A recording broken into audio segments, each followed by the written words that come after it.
أشهد أن محمد رسول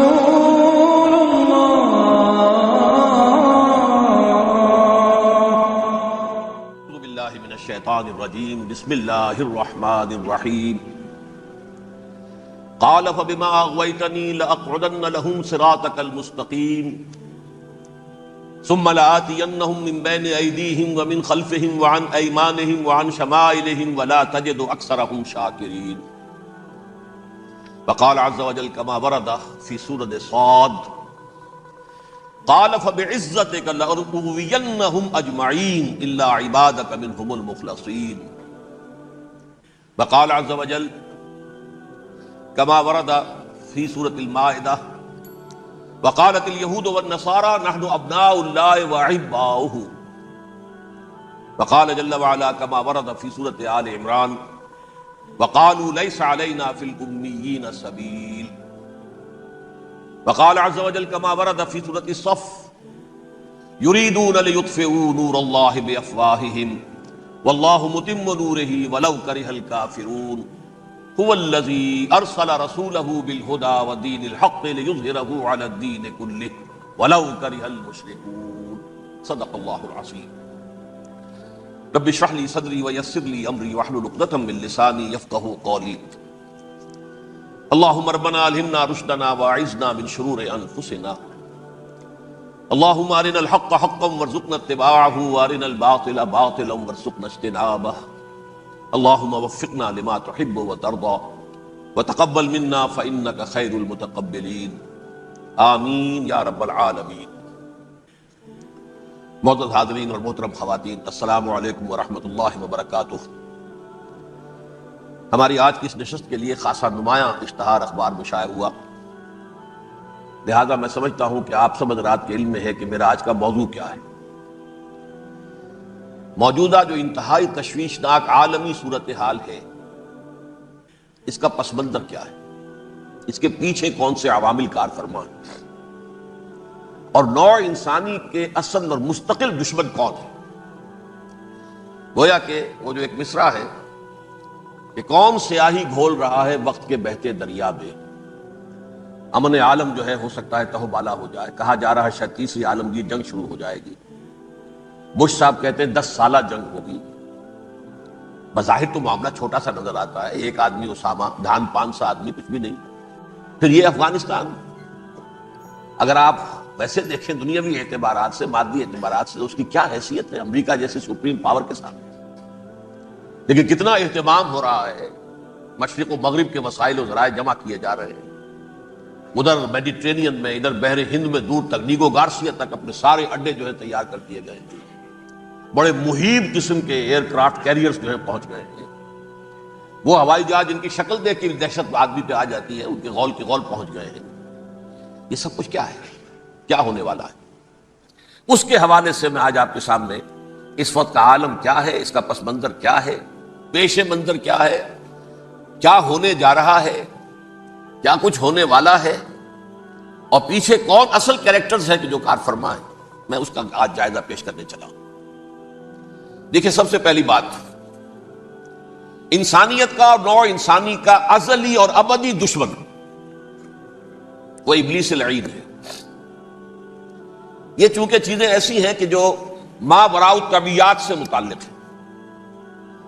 ابلیس جن ہے، جن انویزیبل ورلڈ سے تعلق رکھتا ہے، غیر مرئی جو نظر نہیں آتی۔ فرشتے انویزیبل ورلڈ سے تعلق رکھتے ہیں، غیر مرئی جو نظر نہیں آتی۔ یہ ہم جو ہے اور یہ حیوانات دنیا میں جو ہے یہ مرئی ہے، ویزیبل ہے۔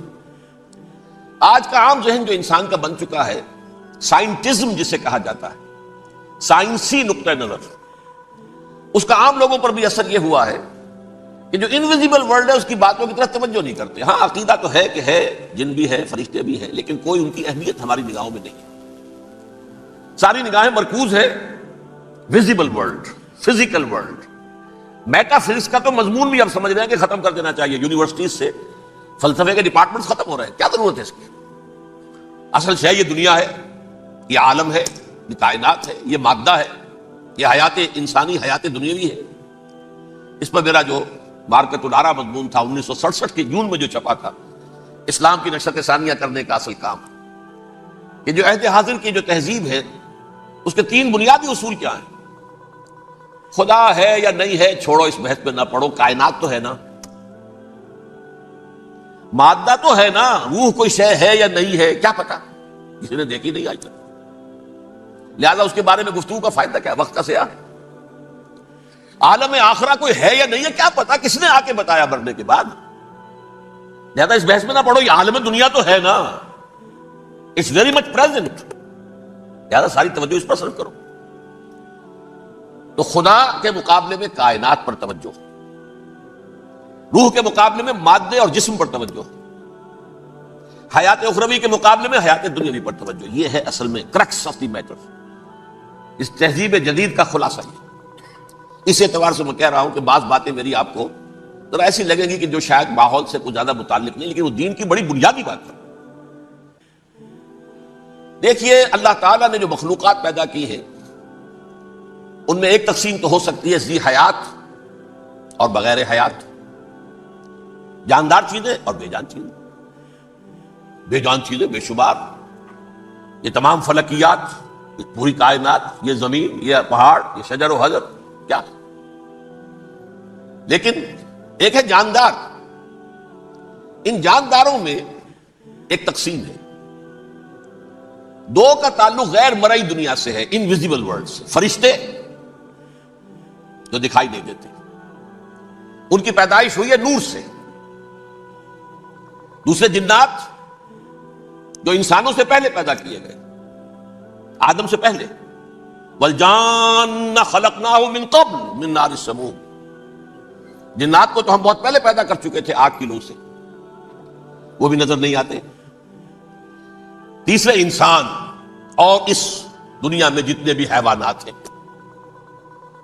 ان کا جو مادہ ہے وہ ارض، یہ زمین ہے، یہ مٹی سے بنے، تراب سے بنے، کرسٹ آف دی ارتھ سے بنے۔ اب ان میں ایک تقسیم ہے، ایک وہ ہے ان تمام میں شعور تو ہے، حیوانات میں بھی شعور ہے، خود شعوری جسے کہتے ہیں سیلف کانشسنس، یہ صرف 3 میں ہے، فرشتہ، جن اور انسان۔ حیوانات میں خود شعوری نہیں ہے، کانشسنس ہے، سیلف کانشسنس نہیں ہے۔ تھوڑی سی بات سے سمجھا دوں آپ کو، میں دیکھ رہا ہوں، آپ مجھے دیکھ رہے ہیں، کتا بھی کوئی یہاں ہوتا تو مجھے دیکھ رہا ہوتا، لیکن کتے کو مجھے دیکھتے ہوئے یہ احساس نہیں ہوتا کہ میں دیکھ رہا ہوں، یعنی کتے کو یہ احساس نہیں ہوتا کہ وہ دیکھ رہا ہے، مجھے دیکھ تو رہا ہے، اس کو میں کا احساس نہیں ہے کچھ۔ میں جب دیکھ رہا ہوں تو میں سمجھتا ہوں میں دیکھ رہا ہوں، میں ہوں کوئی شے جو دیکھ رہا ہوں، یہ خود شعوری ہے، سیلف کانشسنس۔ کسی بھی کام کو کرتے ہوئے اپنے وجود کا احساس، میرا فیصلہ ہے، میری رائے ہے، یہ ہے در حقیقت سیلف کانشسنس، انا، سیلف، خودی۔ یہ حیوانات میں نہیں ہے، یہ ہے صرف ملائکہ، جنات اور انسان۔ اب یہاں مسئلہ پڑ گیا، بڑا پرپیچ مسئلہ۔ اللہ تعالیٰ نے پہلے حضرت ملائکہ کو پیدا کیا اور انسانی ارواح کو پیدا کیا دور سے، پھر ناک سے پیدا کیا، نار سے، آگ سے جنات کو، پھر مٹی سے بنایا، آدم کا حیولہ، اس میں روح پھونک دی، اب آدم بن گئے۔ اعلان یہ کر دیا کہ خلافت ارضی جو ہے وہ آدم کو عطا کی جا رہی ہے۔ یہ پیچ پڑ گیا، اس پر تھوڑا سا اشکال تو فرشتوں کو بھی ہوا، قرآن میں ہے سورہ بقرہ کے 4 رکوع میں، أَتَجْعَلُ فِيهَا مَن يُفْسِدُ فِيهَا وَيَسْفِكُ الدِّمَاءَ وَنَحْنُ نُسَبِّحُ بِحَمْدِكَ وَنُقَدِّسُ لَكَ۔ پروردگار اس آدم کو تو خلافت دے رہا ہے، زمین کے اندر اختیار دے دے گا، یہ تو فساد کرے گا، کوریزی کرے گا، ہم تیری تسبیح و تحمید میں لگے ہوئے ہیں، جو بھی حکم ہو، ارشاد ہو، ہم بجا لاتے ہیں، تو ضرورت کیا ہے؟ اس کا جواب اللہ نے دیا، انی عالم ما لا تعلمون، میری مشیت، میری حکمت وہ میں ہی جانتا ہوں، ضروری نہیں کہ تم اس کو شیئر کر سکو۔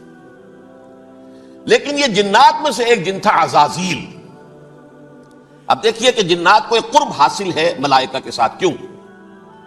وہ نور سے پیدا کیے گئے، یہ نار سے پیدا کیے، کتنا قرب ہے دونوں میں۔ انسان پیدا کیا گیا مٹی سے، مٹی انرٹ ہے، آگ بھڑکتی ہے، اوپر اٹھتی ہے، شعلہ زن ہوتی ہے، انرجی ہے اس میں۔ نور اور نار میں بڑا قرب ہے، اور عربی کے ایک قاعدے سے تو یہ ایک ہی لفظ ہے، مادہ ایک ہی ہے، حروف علت جو ہے ایک دوسرے کی جگہ آ جاتی، یہ قرب ہے، اگرچہ زمین و آسمان کا فرق ہے دونوں۔ فرشتہ نور سے پیدا کیا گیا ہے، وہ پاک ہے، وہ اللہ کے کسی حکم کی خلاف ورزی کر ہی نہیں سکتا. لا یعصون اللہ ما امرہم ویفعلون ما یؤمرون. وہ جو بھی اللہ تعالیٰ حکم دیتا ہے اس کی کوئی معصیت یا نافرمانی نہیں کرتے، بلکہ جو حکم لیا جاتا مان لیتے. ذرا سا اشکال ہوا تھا، پوچھ لیا، جواب مل گیا، خاموش ہو گئے بس.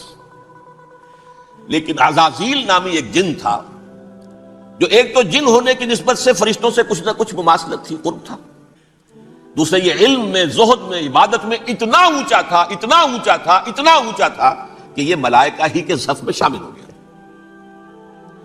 اس نے علم بغاوت بلند کر دیا. جب حکم دیا گیا کہ سجدہ کرو آدم کو،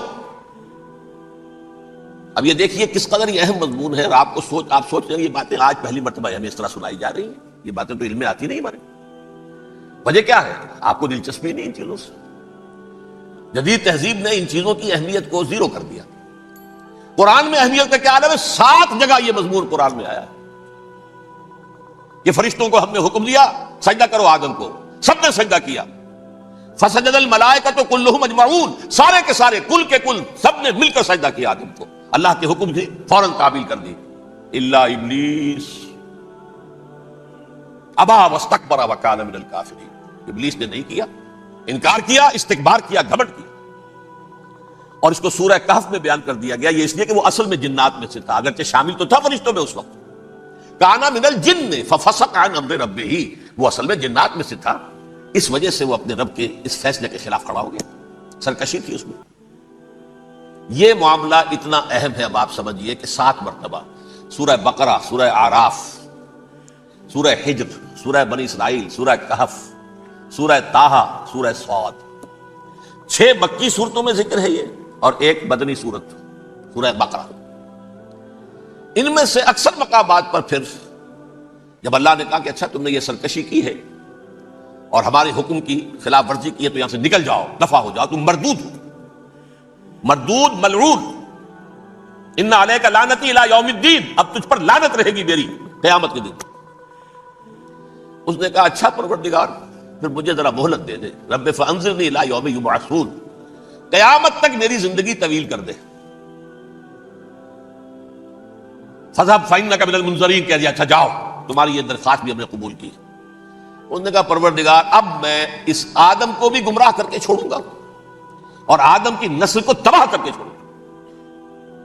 انتہائی شدید چیلنج کے انداز میں یہ قرآن مجید میں 4-5 مرتبہ مضمون آیا ہے. میں نے صرف 2 جگہ سے آپ کو سوٹ کوٹ کر کے سنایا تھا. سورہ اعراف میں اللہ تعالیٰ فرماتے ہیں قال، اس پر ابلیس نے کہا فبما اغویتنی، تو اے رب جو تو نے مجھے گمراہ کیا ہے، مجھے دلیل کر دیا، مجھ پر فوقیت دے دی اس کو. انا خیر منہ، میں اس سے بہتر ہوں. خلقتنی من نار وخلقتہ من طین، بنایا تو نے مجھے آگ سے اور اس کو بنایا مٹی سے. پھر مجھ سے مطالبہ کہ میں سجدہ کروں، اور میں نے سجدہ نہیں کیا تو اب تو نے مجھے ملعون قرار دے دیا. قال فبما اغویتنی لاقعدن لهم صراطک المستقیم، اب میں یہ نسل آدم کے لیے، اس کو برباد کرنے کے لیے تیری سیدھی راہ کے اوپر گھات میں بیٹھوں گا، سیدھے راستے پر چلنے نہیں دوں گا. ثم لآتینہم من بین ایدیہم، پھر میں ان پر حملہ آور ہوں گا ان کے سامنے سے بھی، ومن خلفہم، ان کے پیچھے سے بھی، وعن ایمانہم، ان کے داہنی جانب سے بھی، وعن شمائلہم، اور ان کے بائیں جانب سے بھی. ولا تجد اکثرہم شاکرین، اور تو دیکھے گا کہ ان کی اکثریت تیری شکر گزار بندوں پر مشتمل نہیں ہوگی. یہ چیلنج تھا. اور ایک چھوٹا سا چیلنج جو سورہ صاد میں آیا ہے، اور یہاں تو اس نے اللہ کے جلال کی قسم کھا کر کہا قال فبعزتک لأغوینہم اجمعین، اے رب تیری عزت، تیرے جلال کی قسم ہے میں ان سب کو گمراہ کر کے چھوڑوں گا. الا عبادک منہم المخلصین، سوائے ان میں سے وہ کچھ لوگ جنہیں تو خالص اپنا بندہ بنا لے، جنہیں تو اپنا بندہ بنا لے. مخلص، مخلص نہیں، مخلص یہ مفعول ہے، فاعل نہیں ہے. جسے تو بنا لے. بعض لوگوں کو اللہ چن لیتا ہے، هو اجتباکم، تمہیں چن لیا ہے. استفاء، اجتباء، بس وہ بچیں گے جن کو تو اپنی خاص امان میں لے لے گا، باقی میں سب کو گمراہ کر کے چھوڑوں. یہ ہے اصل دنیا میں نوع انسانی کا ابدی دشمن، ازلی سے ابدی تک. اور اس میں نوٹ کیجئے کہ اس کی اصل بنیاد کیا ہوئی؟ 2 لفظ، تکبر اور حسد. استکبرا، تکبر کیا، انا خیر منہ، میں اس سے بہتر ہوں. یہ ساری بس کی گانٹھ یہی ہے، سب سے بڑی گمراہی کی وجہ یہی ہے۔ اسی لیے کہا ہے حدیث میں لن يدخل الجنہ من کان فی قلبہ مثقال حبۃ من کبر، جنت میں ہرگز وہ شخص کبھی بھی داخل نہیں ہو سکے گا جس کے دل میں رائے کے دانے کے برابر بھی کبر ہے۔ تکبر سب سے بڑا جو الکبر و ردائی، اللہ فرماتا ہے یہ تکبر، یہ تو میری چادر ہے۔ کوئی شخص تکبر کرتا تو گویا میری چادر گھسیٹ رہا ہے میرے کندھے سے۔ عرب میں کسی شخص کی توہین کرنی ہوتی تھی تو اس کی چادر گھسیٹتے تھے، ننگا کر دیا گویا کہ یہ میری ردائی ہے، الکبر و ردائی، یہ میری چادر ہے، یہ جامہ مجھے زیب دیتا ہے، مجھ پر راستہ تھا۔ اور حسد، آدم کو جو برتری عطا ہو گئی اس حسد کی آگ میں وہ جل رہا ہے اور اس کا انتقام لینا چاہتا ہے۔ آدم سے بھی، آدم کو بھی گمراہ کیا، جنت سے نکلوایا، ویسے نکلنا تو انہیں تھا ہی مشیت اذن میں، لیکن فوری طور پر اللہ کے حکم کی خلاف ورزی تو کروائی نا۔ فعصى آدم ربہ فغوى، آدم نے اپنے رب کے حکم کی نافرمانی کی اور گمراہ ہوا عارضی طور پر۔ یہ دوسری بات ہے، توبہ کر لی، اللہ نے توبہ قبول فرما لی، معاف کر دیا۔ کوئی مستقل جو ہے وہ نسل انسانی پر اس گناہ کا اثر متوارث طور پر نہیں آ رہا ہے، ختم ہو چکا معاملہ، ہوا تھا ہو گیا۔ فتلقى آدم من ربہ کلمات فتاب علیہ انہ هو التواب الرحیم۔ اور توبہ کی شان یہ ہے جب وہ قبول ہو جائے اللہ کی جناب میں، کیا تائب من الذنب کمن لا ذنب له، گناہ سے توبہ کرنے والا ایسے ہوتا ہے جیسے اس نے کبھی گناہ کیا ہی نہیں تھا۔ لیکن بہرحال وہ گمراہ کرنے میں کامیاب ہو گیا، حضرت آدم اور حوا کو بھی، اور نوع انسانی کی عظیم اکثریت، عظیم اکثریت، عظیم اکثریت اس کے داؤ میں آئی ہوئی ہے نہیں۔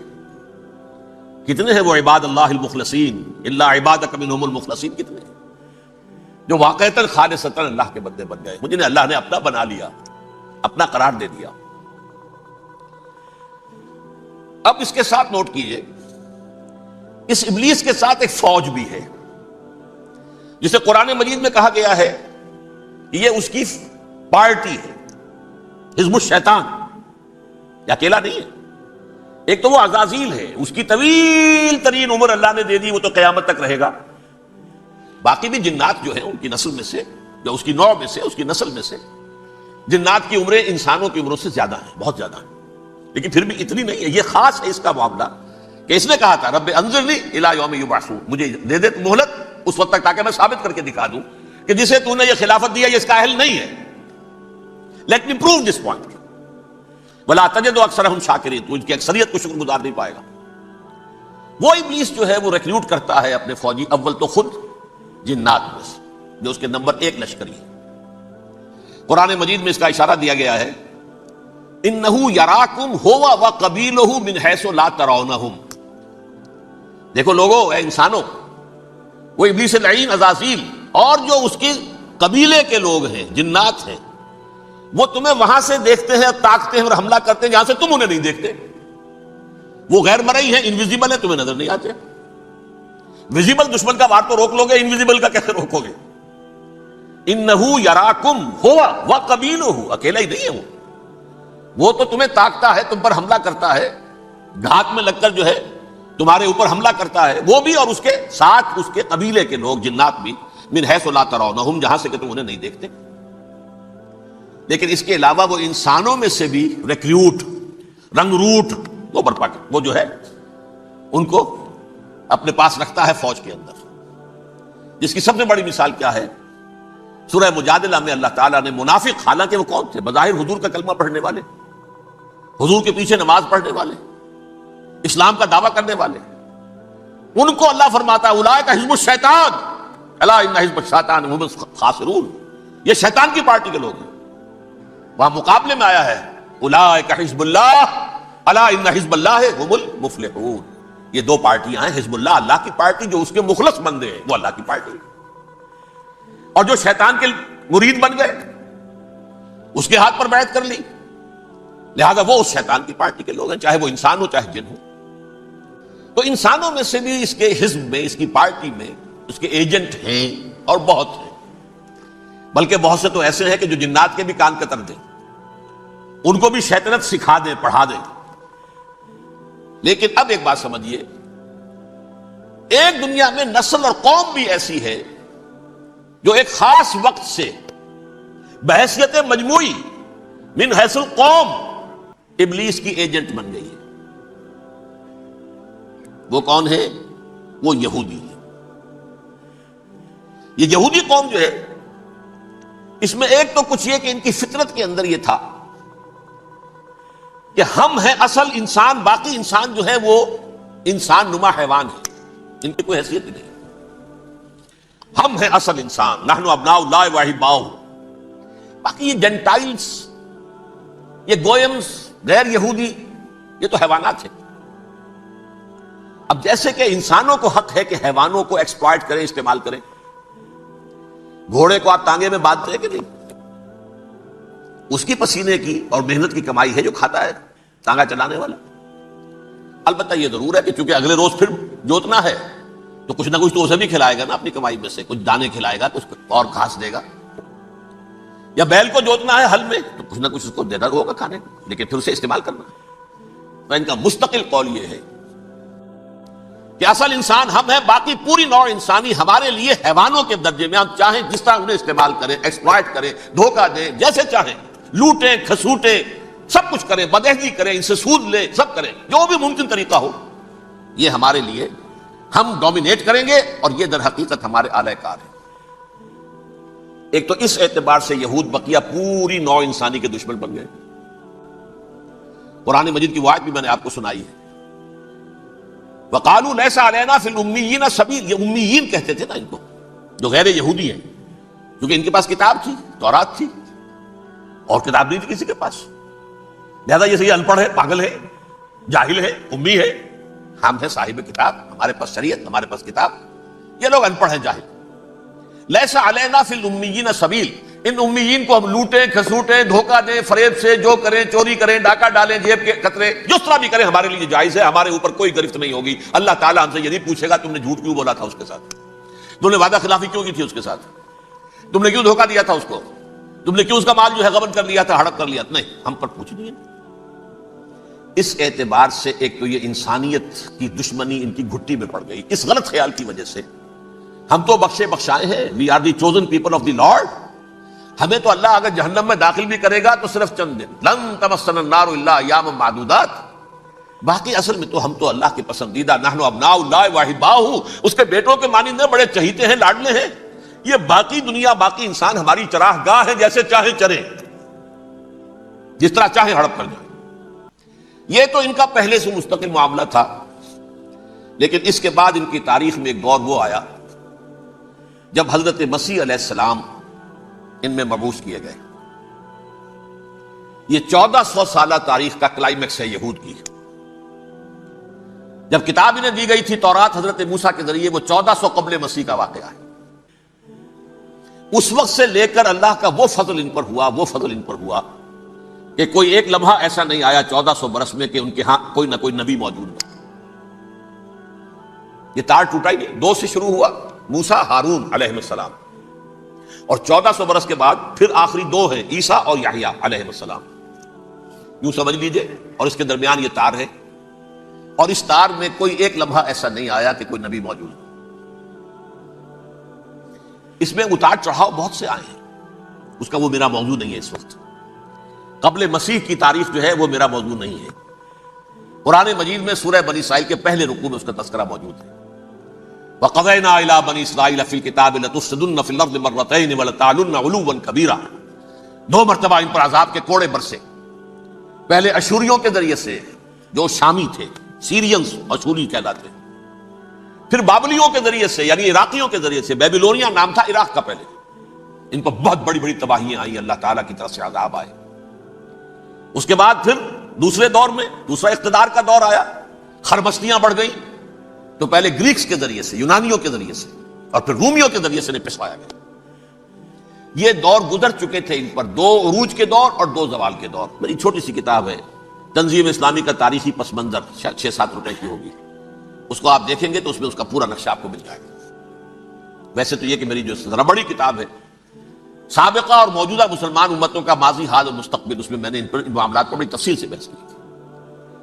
بہرحال یہ جو دور تھا ان کا 1400 سالہ، وہ اونچ نیچ سے ہوتا ہوا جب آیا ہے حضرت مسیح کی بعثت پر، تو ان کی شرارت کی انتہا یہ ہو گئی کہ اللہ تعالیٰ نے مسیح کو رسول بنا کر بھیجا، رسولاً الی بنی اسرائیل۔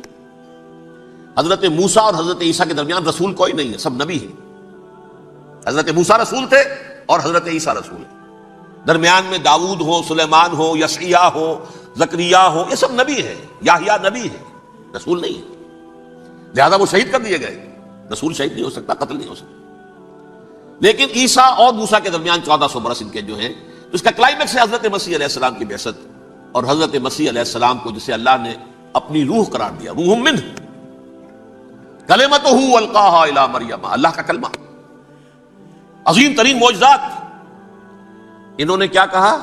یہ ولد الزنا ہے، حرام زادہ ہے، معاذ اللہ، نقل کفر نہ باشد، یہ جادوگر ہے، یہ مرتد ہے، یہ واجب القتل۔ اصل حکومت اس وقت رومیوں کی تھی حکومت، لیکن انہوں نے انہیں آٹونومی دے رکھی تھی، اپنے مذہبی معاملات تم خود طے کر سکتے ہیں۔ تو قائفاس جو اس وقت کا ان کا ہیڈ ربائی تھا سب سے بڑا، اس کی عدالت نے فیصلہ کیا مسیح کو سولی چڑھا دیا جائے۔ پائلیٹس پونٹس اس کے پاس ان کی ارزداشت پہنچ گئی، یہ ہمارا مجرم ہے مذہبی، یہ مرتد ہے، یہ کافر ہے، یہ جادوگر ہے، یہ واجب القتل ہے، اسے قتل کرو، سولی چڑھا دو۔ خیر وہ لمبی بات ہو جائے گی، اس نے تو اپنے ہاتھ دھوئے کہ صاحب ہمارے پاس کوئی جرم نہیں ہے اس کے خلاف، تم کہتے تو ٹھیک ہے سولی چڑھا دیتے۔ یہ دوسری بات ہے کہ اللہ نے حضرت مسیح کو اٹھا لیا آسمان پر، ان کی جگہ وہ شخص سولی چڑھا جس نے غداری کر کے گرفتار کروایا تھا، جوڈاس اسکیریوٹ، اس کی شکل اللہ نے بدل دی حضرت مسیح کی سی، اور حضرت مسیح کو فرشتے اٹھا کے اوپر لے گئے، وہ زندہ آسمان پر اٹھا لیے گئے۔ اور یہ ساری تفاصیل نہ قرآن میں ہے نہ حدیث میں ہے، یہ انجیل میں ہے، لیکن انجیل کون سی؟ برنباس کی انجیل، gospel of the Lord according to Saint Barnabas. یہ حواریین مسیح میں سے تھے، لیکن عیسائی ان کو تسلیم نہیں کرتے، ان کی بائبل کو صحیح نہیں مانتے، کینونیکل نہیں مانتے۔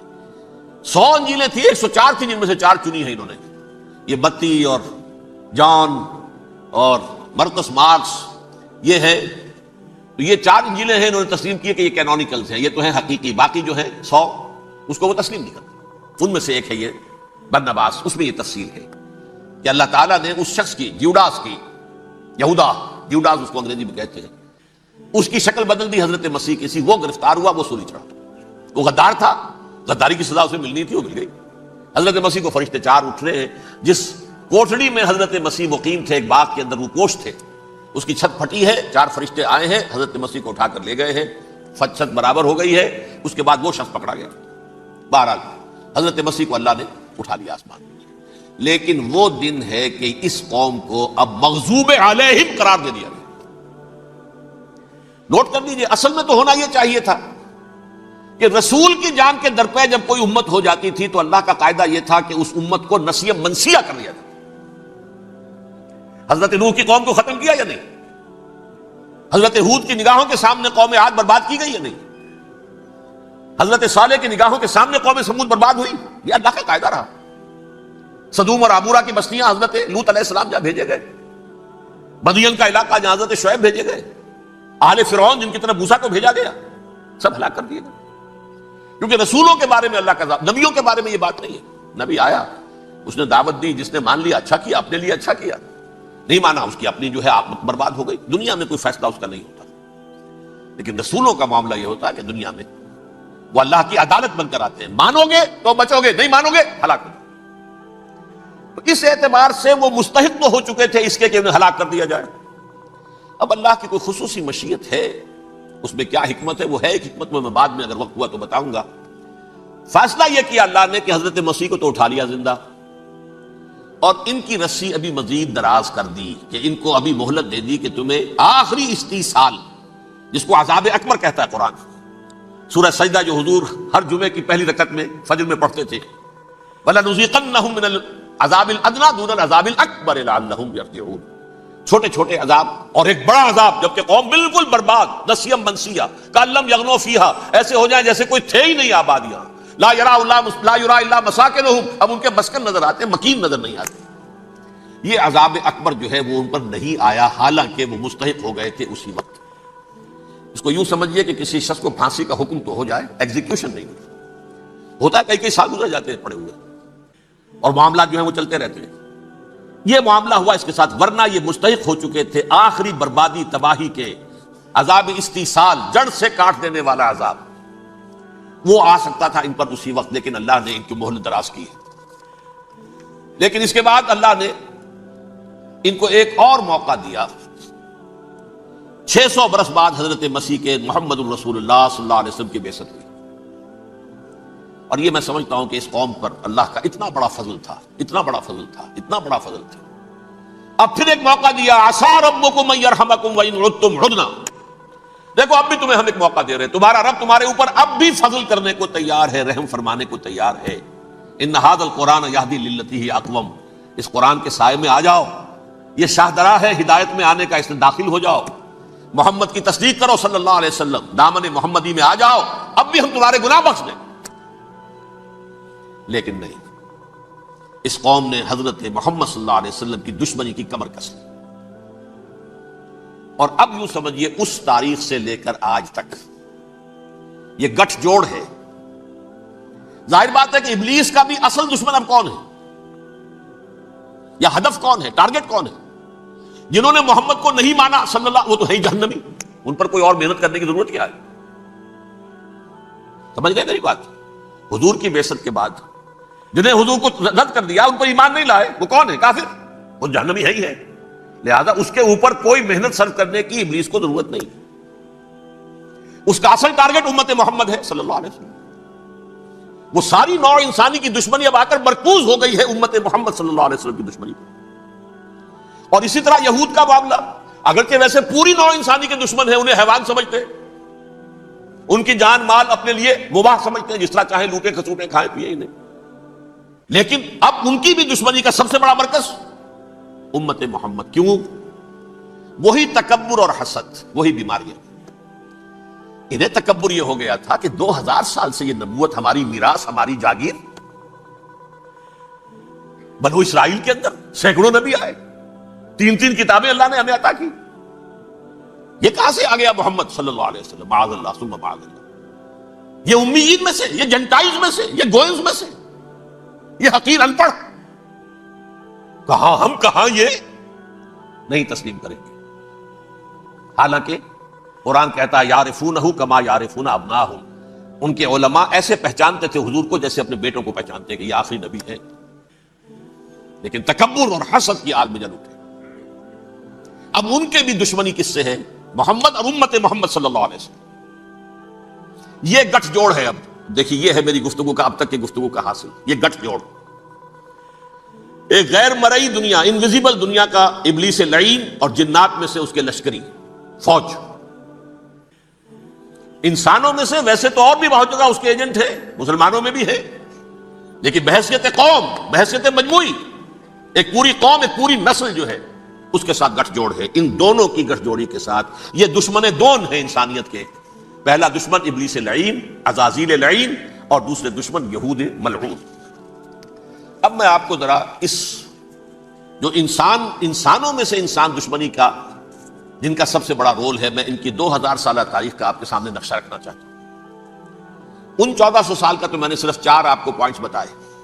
موسیٰ سے عیسیٰ تک 1400 برس علیہ السلام، 2 مرتبہ عروج، 2 مرتبہ زوال، اشیریوں کے ہاتھوں پٹوائی، بابلیوں کے ہاتھوں پٹانا، گریکس کے ہاتھوں مرمت، رومنز کے ہاتھوں مرمت۔ یہ جو 2000 سال ہیں، کیونکہ اب تو ظاہر بات ہے 21ویں صدی شروع ہو گئی، 20 صدیاں حضرت مسیح کو پوری ہو گئی۔ پہلی بات نوٹ کیجئے، حضرت مسیح کی پیدائش ہے سن 1 قبل مسیح۔ یہ نقطہ آپ نے کبھی سنا ہے یا نہیں؟ جب ملینیم کا سلسلہ شروع ہوا تھا پچھلے سال، تو میں نے بیان کر دیا تھا کہ ایک عجیب حساب کے اندر انہوں نے غلطی کی ہوئی ہے۔ حضرت مسیح کی پیدائش ہوئی 25 دسمبر کو، سن انہوں نے شروع کر دیا، تو اس کے بعد جنوری آئی تو پہلا سال شروع ہو گیا۔ اگر جنوری سے پہلا سال شروع ہوا تو یہ 6 دن جو ہے تو اس کے پچھلے سال میں تھے، لہذا کہا جائے گا کہ Jesus Christ was born 1 year before Christ, BC۔ تو 1 قبل مسیح میں حضرت مسیح کی پیدائش ہوئی۔ یہ آخری اسرائیلی نبی اور رسول۔ یہودی علماء کی مخالفت، دشمنی، سولی پر چڑھوا دینا میں بیان کر چکا ہوں۔ سن 33 عیسوی میں، جبکہ حضرت مسیح کی عمر 33 برس تھی، اللہ تعالیٰ نے انہیں زندہ آسمان پر اٹھا لیا، لیکن یہودیوں نے اپنے خیال کے مطابق انہیں سولی پر چڑھوا دیا، ان کی موت واقع ہو گئی۔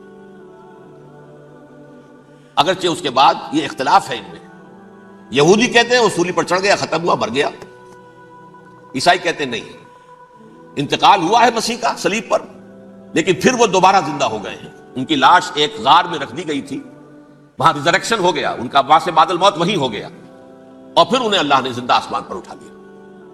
تو ہمارے اور عیسائیوں کے درمیان نوٹ کر لیجئے، یہ چیز مشترک ہے کہ حضرت مسیح آسمان پر زندہ اٹھائے گئے۔ فرق کیا ہے؟ وہ سمجھتے ہیں کہ سولی دیے گئے، سولی پر مرے، پھر زندہ ہوئے، پھر گئے۔ ہم سمجھتے ہیں کہ نہیں، وما صلبوہ وما قتلوہ، انہوں نے نہ صلیب دے سکے انہیں اور نہ انہیں قتل کر سکے، بل رفع اللہ الیہ، اللہ نے اٹھا لیا۔ پھر ہمارا اور یہ اس کا عیسائیوں کا ایک اور اتفاق ہے، سیکنڈ کمنگ آف جیسس، حضرت مسیح دوبارہ آئیں گے، یہ عیسائیوں کا بھی عقیدہ ہے اور ہمارا بھی۔ بہرحال تو جیسا کہ میں نے عرض کیا کہ اس وقت یہ عذاب استیصال، عذاب اکبر کے مستحق ہو چکے تھے، لیکن اللہ نے ان کی مدت دراز کی ہے، لیکن ان پر دنیاوی عذاب کا ایک کوڑا جو ہے اللہ تعالیٰ کی طرف سے اسی وقت برسا۔ دنیاوی عذاب دنیا میں رہتے ہوئے ختم نہیں کیا۔ 37 برس بعد، حضرت مسیح کے رفع سماوی کے 37 برس بعد، سن 70 میں یہودیوں نے بغاوت کی رومیوں کے خلاف۔ رومی ٹائٹس جنرل تھا ایک، اس نے پھر جو حملہ کیا ہے، 1,33,000 یہودی ایک دن میں قتل کیا یروشلم میں، اور ہیکل سلیمانی گرا دیا۔ وہ ہیکل پہلے بھی گرا تھا، پہلے 1400 سال کے دوران میں بھی نبوکدنضر نے گرایا تھا، لیکن پھر اس کے 150 سال بعد انہوں نے دوبارہ بنا لیا تھا، اس لیے وہ اسے سیکنڈ ٹیمپل کہتے ہیں۔ پہلا ٹیمپل جو حضرت سلیمان نے بنایا تھا، نبوکدنضر نے گرا دیا 587 قبل مسیح میں، پھر دوبارہ انہوں نے 150 سال کے بعد بنا لیا۔ وہ اس تاریخ کا حصہ ہے، میں نے جس کے بارے میں آپ کو تفصیل نہیں بتائی۔ اس میں یہ ہوا سن 70 میں وہ گرا دیا گیا، وہ آج تک گرا پڑا ہوا ہے۔ نمبر 2، یہ کہہ دیا گیا کہ یہودیوں اس ارض فلسطین سے نکل جاؤ، تم یہاں نہیں رہ سکتے اب۔ لہذا جس کا جہاں سینگ سمایا چلا گیا، یورپ میں چلے گئے، ایشیا میں آ گئے، عرب میں آ گئے، یہ 3 قبیلے جو رات بھی میں نے عرض کیا تھا، بنو قینقاع، بنو نذیر اور بنو قریظہ، یہ وہاں سے آ کے مدینے میں آباد ہو گئے، جس کا جہاں سینگ سمایا، افریقہ میں، ہندوستان میں، جہاں چلے گئے۔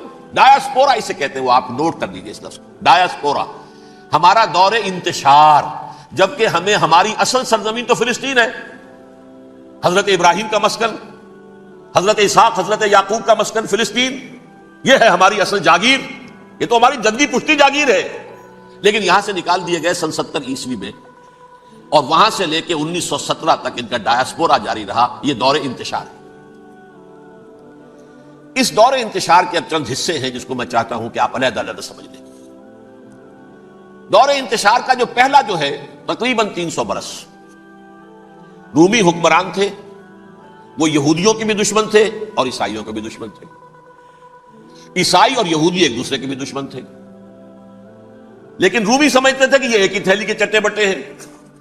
رومیوں کے نزدیک عیسائی بھی یہودیوں ہی کا ایک فرقہ تھے، کوئی علیحدہ مذہب تو تھا ہی نہیں۔ لہذا رومی جو ہیں، رومنز، وہ ان دونوں کو ستاتے تھے، مارتے تھے، اور یہ آپس میں لڑتے تھے، یہودی عیسائیوں کو مارتے تھے، عیسائی یہودیوں کو مارتے تھے۔ یہ ہے 300 برس تک کی تاریخ۔ سن 300 عیسوی میں کیا ہوا؟ ایک معجزہ ہو گیا۔ بہت عظیم ایمپرر کانسٹینٹائن، قسطنطین اعظم، رومن ایمپررز میں سے بہت بڑا ایمپرر، وہ عیسائی ہو گئے۔ اب تو معاملہ بالکل تلپٹ ہو گیا، پوری سلطنت عیسائی ہو گئی۔ اب عیسائیوں کے عیش ہو گئے اور یہودیوں پہ مار پڑنی شروع ہوئی۔ اب عیسائیوں کا آپ خود سوچئے کہ جنہیں وہ خدا بنا بیٹھے ہیں، خدا کا بیٹا قرار دے رہے ہیں، ان کے قاتل کون؟ یہودی، بدماش۔ لہذا ان کی وہ پٹائی شروع ہوئی ہے یورپ میں، پوری رومن امپائر میں، انہیں ذلیل کیا گیا، شہروں میں آمد بند، علیحدہ رہو، گھیٹوز کے اندر رہو۔ یہودی کا نام جو ہے وہ گالی بن گیا، جیسے آج بھی یہودی گالی کہتے ہیں، جیسے خنزیر کا لفظ، آخر وہ بھی اللہ کی مخلوق ہے، لیکن آپ کو معلوم ہے کوئی شخص زبان پر نام نہیں لانا چاہتا خنزیر کا، سور کا، ہے تو مخلوق، وہ بھی ایک حیوان ہے۔ ایسے ہی ہے یہودی، یہودی گالی، جیوٹ گالی۔ لہذا ایک طرف تو ان دونوں کے درمیان دشمنی، جس کو قرآن کہتا ہے وَأَغْرَيْنَا بَيْنَهُمُ الْعَدَاوَةَ وَالْبَغْضَاءَ، ہم نے ان کے مابین دشمنی جو ہے پیدا کر دی، اور جب یہ پوری سلطنت عیسائی ہو گئی تو قافیہ تنگ ہو گیا یہودیوں کا.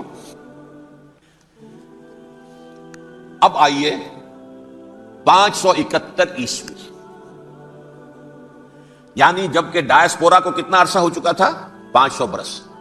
سن 70 سے شروع ہوا نا ڈائسپورا، جب ٹائٹس نے گرایا ہے ہیکل کو اور نکال باہر کیا انہیں فلسطین سے، بھاگ جاؤ یہاں ایک یہودی بھی نہیں رہے گا، فلسطین سے نکال دیے گا.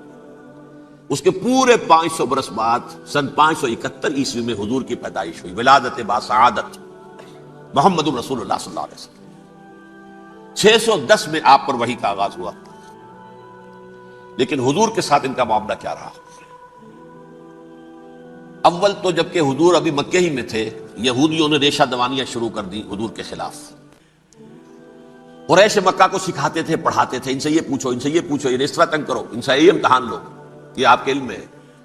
سورہ بنی اسرائیل میں، سورہ کہف میں وہ سوالات، جو امتحانی سوالات آئے تھے، ذوالقرنین کون تھا، اصحاب کہف کون تھے، تم رسول بنے پھرتے ہو تو بتاؤ، اور یہ روح کی حقیقت کیا بتاؤ. یہ ساری ریشہ دوانیاں کر رہے تھے بیٹھے ہوئے ابھی وہیں پر. حضور ابھی پہنچے بھی نہیں.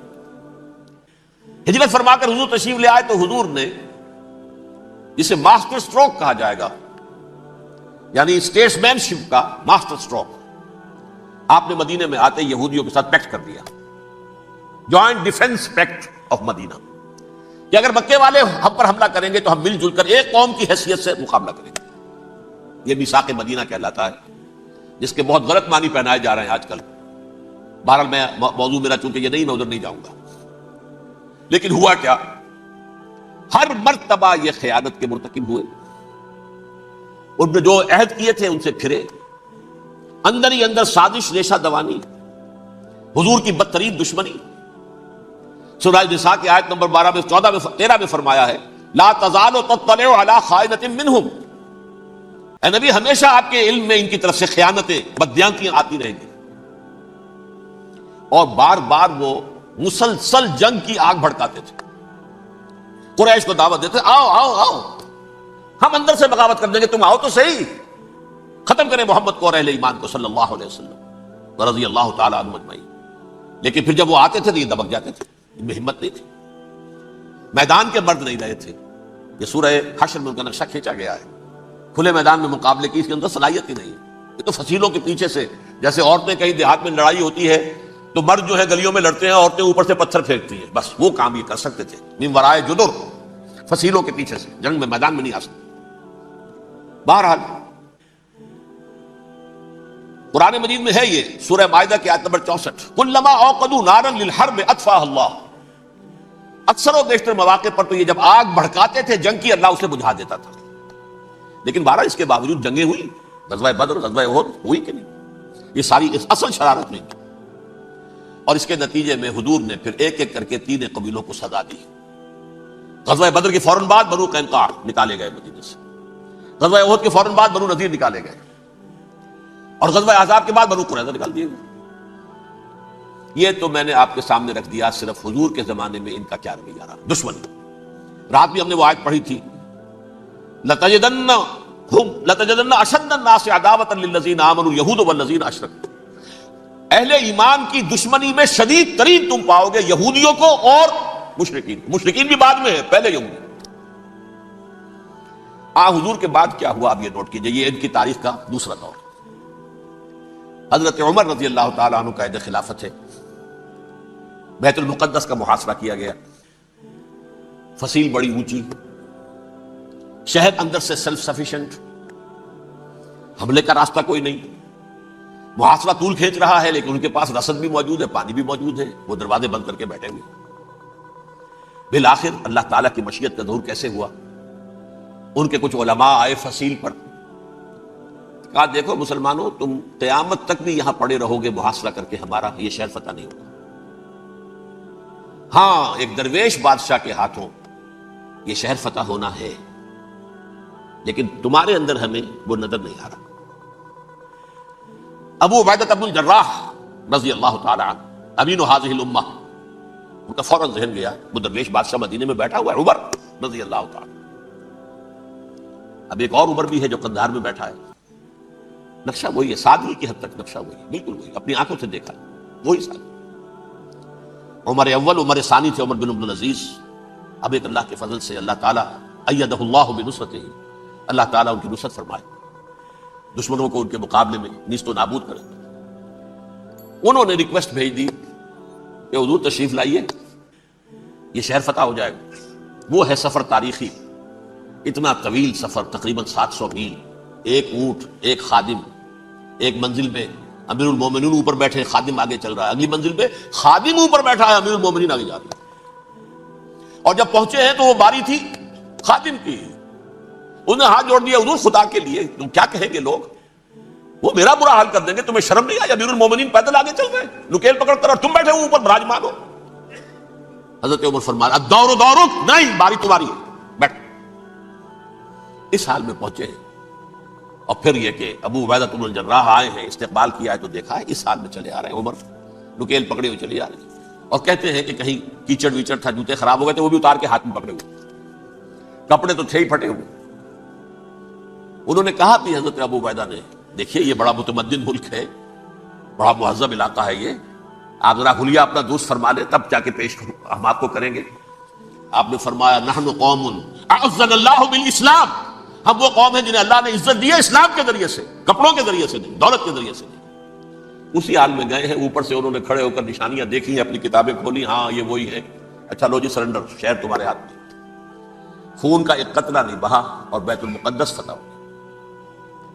لیکن اس وقت حضرت عمر نے ایک نرمی یہ کی کہ یہودیوں کے لیے بھی اسے اوپن سٹی قرار دے دیا۔ یہ احسان عظیم حضرت عمر کا، اس سے پہلے یہودی آ ہی نہیں سکتا تھا، داخل ہی نہیں ہو سکتا تھا، وہاں وہ آ کر وزٹ نہیں کر سکتا تھا، زیارت نہیں کر سکتا تھا اپنے مقدس مقامات کی۔ حضرت عمر نے یوں سمجھیے کہ تقریباً 550 برس کے بعد ان کے لیے راستہ کھولا ہے کہ ہاں تم آ سکتے ہو، زیارت کر سکتے ہو۔ لیکن یہ عیسائیوں نے لکھوایا معاہدے کے اندر، انہیں یہاں آپ آباد ہونے کی اجازت نہیں دیں گے، لیکن کم وزٹ دی پلیسز، دیکھیں زیارتیں کریں اور جائیں۔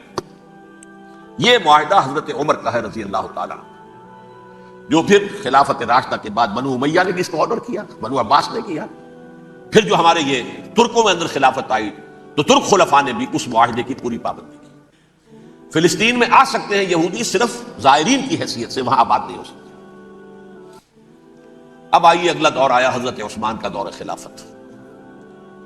یہ ہے وہ وقت کہ اب یہود نے امت مسلمہ کی پیٹھ میں چھرا گھونپا۔ وہ کیسے؟ ایک یہودی عبداللہ ابن سبا اسلام کا لبادہ اوڑھ کر آ گیا، معاشرے کا جائزہ لے لیا، ان میں بنو ہاشم اور بنو امیہ میں جو پرانی کشاکش تھی اس کے کچھ نہ کچھ جراثیم باقی ہیں، اگر ان کو ذرا بھڑکا دے تو مسلمانوں میں انتشار پیدا ہو۔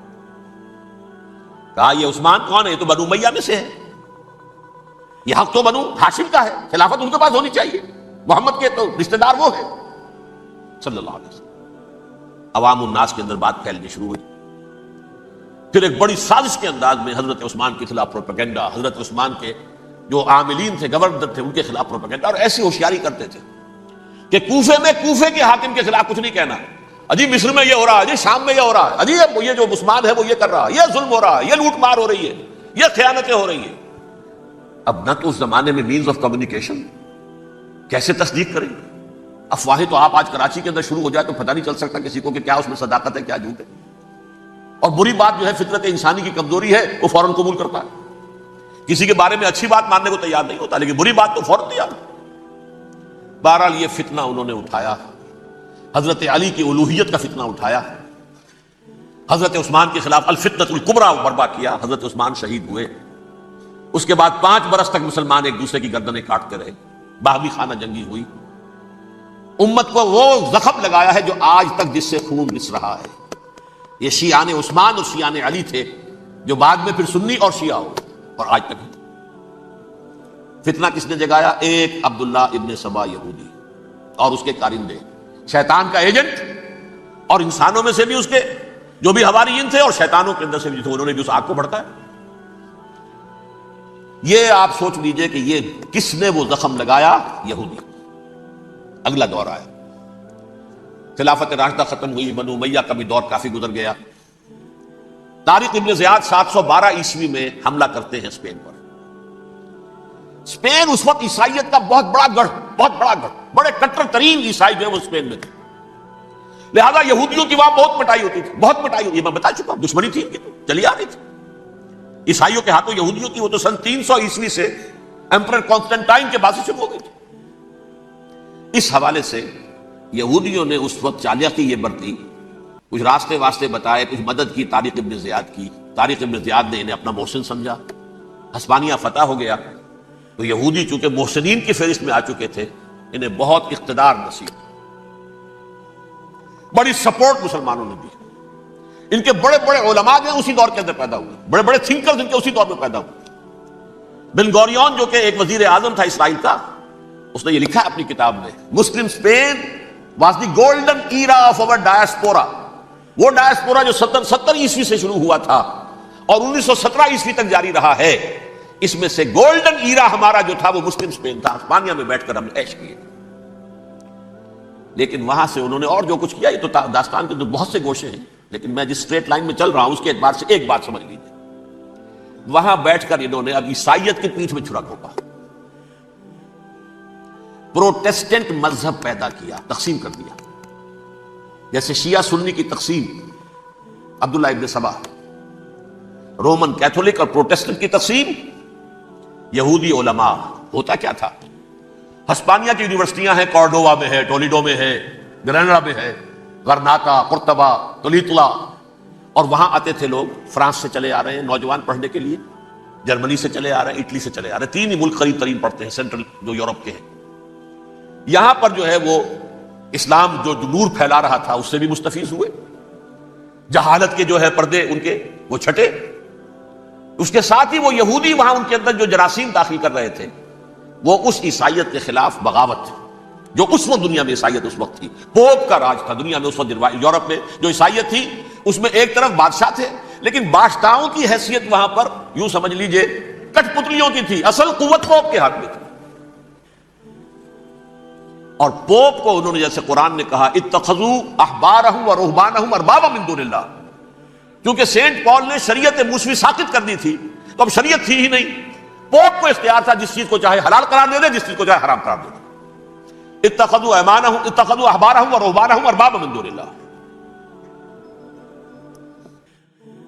انہوں نے کہا صاحب یہ پوپ کس بلا کا نام ہے، یہ بھی انسان ہے، بات تو ٹھیک تھی نا، اصل حیثیت تو کتاب کی ہونی چاہیے، ڈیوائن بک، دی ریویلڈ اسکرپچر، لہذا یہ کتاب ہر شخص پڑھ سکتا ہے، کوئی پوپ کے باپ کو جو ہے کوئی اس کے لیے پروپرائٹری رائٹس تو نہیں ہے کہ صرف پوپ پڑھ سکتا ہے یا پادری پڑھ سکتے ہیں، ہم بھی پڑھ سکتے ہیں، ہم بھی سمجھ سکتے ہیں۔ یہ باتیں تھی کہ جن کو بڑھا چڑھا کر بیان کر کے اور پوپ کا اقتدار ختم کرا دیا اور توجہ مرکوز کر دی بائبل کی طرف۔ اب بائبل میں بڑا حصہ تو اولڈ ٹیسٹامنٹ کا ہے، نتیجہ کیا ہوا، یہود کی عظمت پروٹیسٹنٹس کے نزدیک مسلم ہو گئی۔ اصل قوم تو یہ ہے، وہ دشمنی بدلی کہ نہیں بدلی، موسیٰ کے امتی یہ ہے، تورات موسیٰ کو دی گئی، ابراہیم کی نسل یہ ہے، لہذا وہ جو دشمنی تھی، جو عداوت تھی کہ ہمارے خدا کو سوری چڑھانے والے ہیں یہ بدماش، اس کا ازالہ ہوا۔ اس پروٹیسٹنٹ مذہب کے نتیجے میں یہ میں آپ کو بتاتا ہوں کہ ایک نتیجہ وہ نکلا ہے جسے برٹرنڈ رسل نے بیان کیا ہے، اس کی کتاب ہے ان پریز آف آئیڈلنس، صفحہ 108۔ وہ لکھتا ہے the Christians retaining the Judaic belief in special revelation added to it the Roman desire for worldwide domination and the Greek taste for metaphysical subtleties. The combination produced the most fiercely persecuting religion that the world has yet known. یہ 3 چیزیں آ کر عیسائیت میں مل گئی۔ ایک تو جب یہ اولڈ ٹیسٹمنٹ جو ہے وہ ان کے ہاتھ میں آ گئی، اور اس کے میں کچھ آپ کو بتا دیتا ہوں کہ اولڈ ٹیسٹمنٹ کی تعلیمات، کیونکہ یہ اولڈ ٹیسٹمنٹ جو ہے یہ محرف تھی، اصل تورات تو گم ہو گئی تھی 587 قبل مسیح میں، جب پہلی مرتبہ ہیکل جو ہے تباہ ہوا ہے اس وقت ختم ہو گئی تھی۔ اس کے کوئی 150 سال کے بعد انہوں نے یادداشتوں سے مرتب کر کے لکھی ہے، اب اس میں ان کے اپنے خیالات، اپنے امانی، اپنی توجیحات وہ شامل ہو گئی۔ لہذا میں آپ کو حوالے دیتا ہوں، اس کتاب کے اندر مظالم کی جو تعلیم دی گئی ہے، اہل کتاب نے اپنے مظالم قتل عام کے جواز کے لیے تورات میں تبدیلیاں کی اور پیغمبروں پر دہشت ناکی اور بدترین حرام کاری کے الزامات لگائے. سنیے، پہلا حوالہ ہے یہ گنتی باب 31 آیات 17-18. اس لیے ان بچوں میں جتنے لڑکے ہیں سب کو مار ڈالو، اور جتنی عورتیں مرد کا منہ دیکھ چکی ہیں ان کو بھی قتل کر ڈالو، لیکن ان لڑکیوں کو جو مرد سے واقف نہیں اور اچھوتی ہیں اپنے لیے زندہ رکھو. یہ کسی اللہ کی کتاب کا یہ جملہ ہو سکتا ہے؟ کسی ریویل بک کا؟ اور سنیے، یہ ہے استثناء ڈیٹرانومی باب 20 آیت 16-18. پر ان قوموں کے شہروں میں جن کو خداوند تیرا خدا میراث کے طور پر تجھ کو دیتا ہے، کسی ذی نفس کو جیتا نہ بچا رکھنا، جیسا خداوند تیرے خدا نے تجھ کو حکم دیا بالکل نیست کر دینا. مرد، عورتیں، بچے، بوڑھے سب ختم.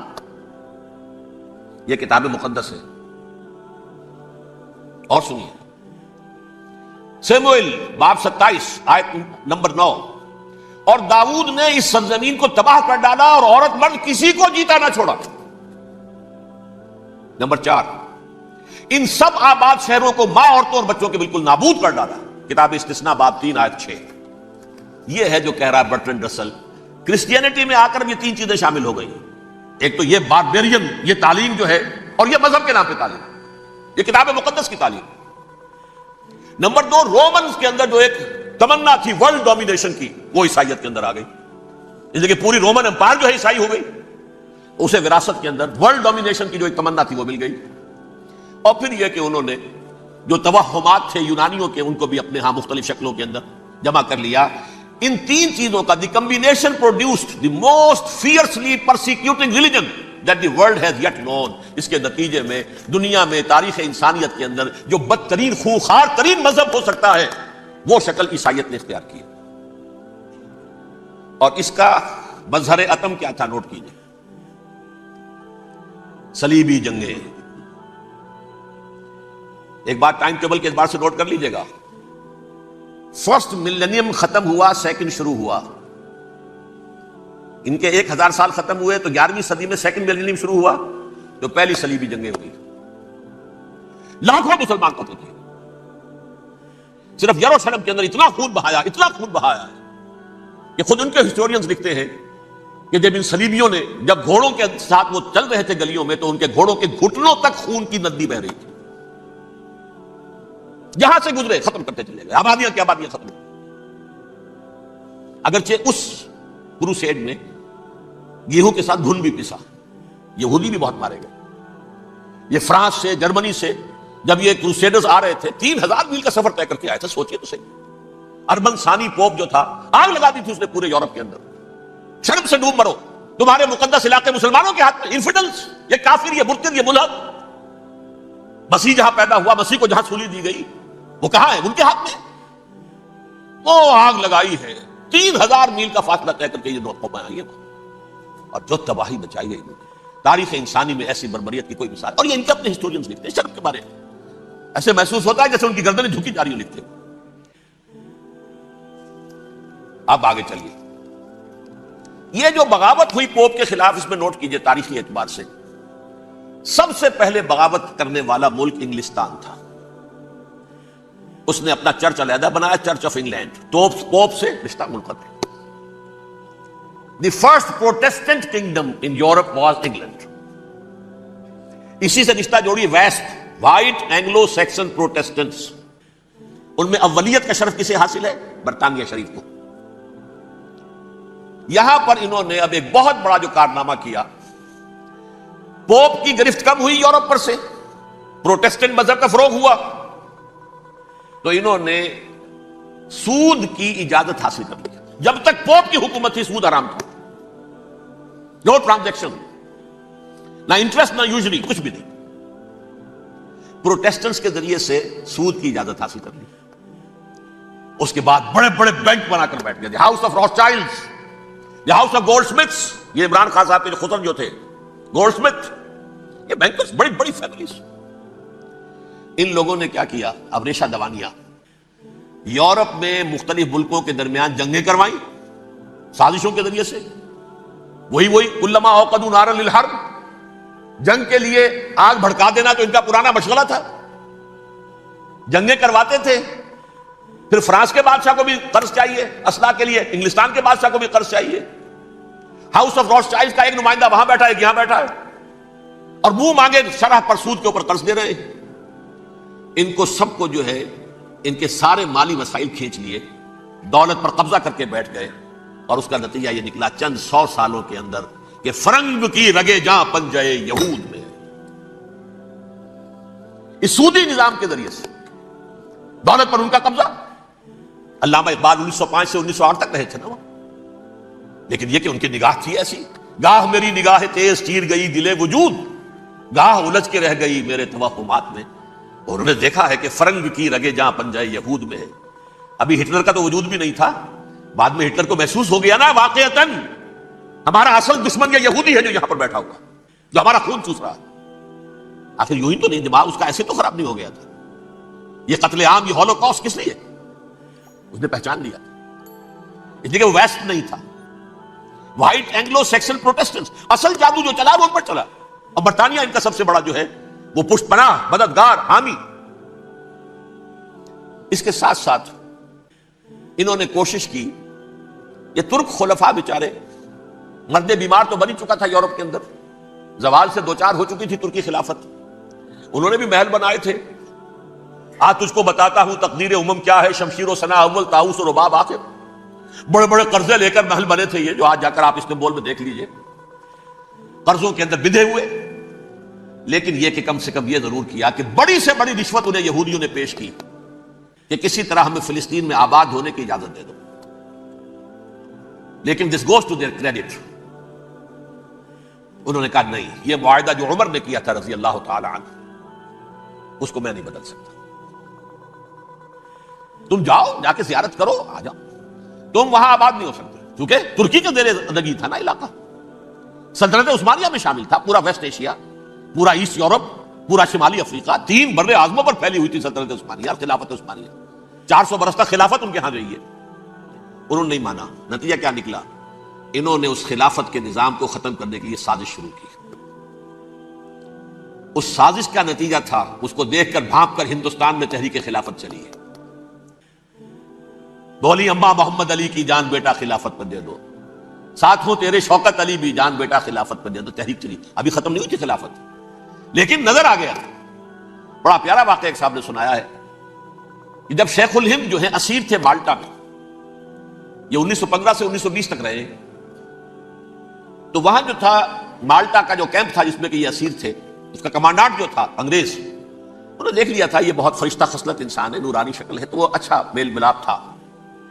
ایک روز کہا حضرت شیخ الہند نے کہ آپ لوگ ہماری خلافت کے پیچھے کیوں پڑے ہوئے ہیں؟ وہ تو ایک مردہ شے ہے، اس میں کوئی جان تو ہے نہیں، کوئی طاقت نہیں ہے، پھر بھی آپ ہماری ایک نشانی ہے، اسے کیوں آپ جو ہے برباد کرنے پر تلے ہوئے؟ اس نے کہا اتنے بھولے نہ بنیے حضرت، ہمیں معلوم ہے اس نیم مردہ خلافت میں بھی طاقت اتنی ہے کہ اگر جہاد کا فتویٰ اس نے دے دیا تو انڈونیشیا سے موریتانیہ تک مسلمان کفن سر سے باندھ کے نکل آئے گا، یہ ہمیں معلوم ہے.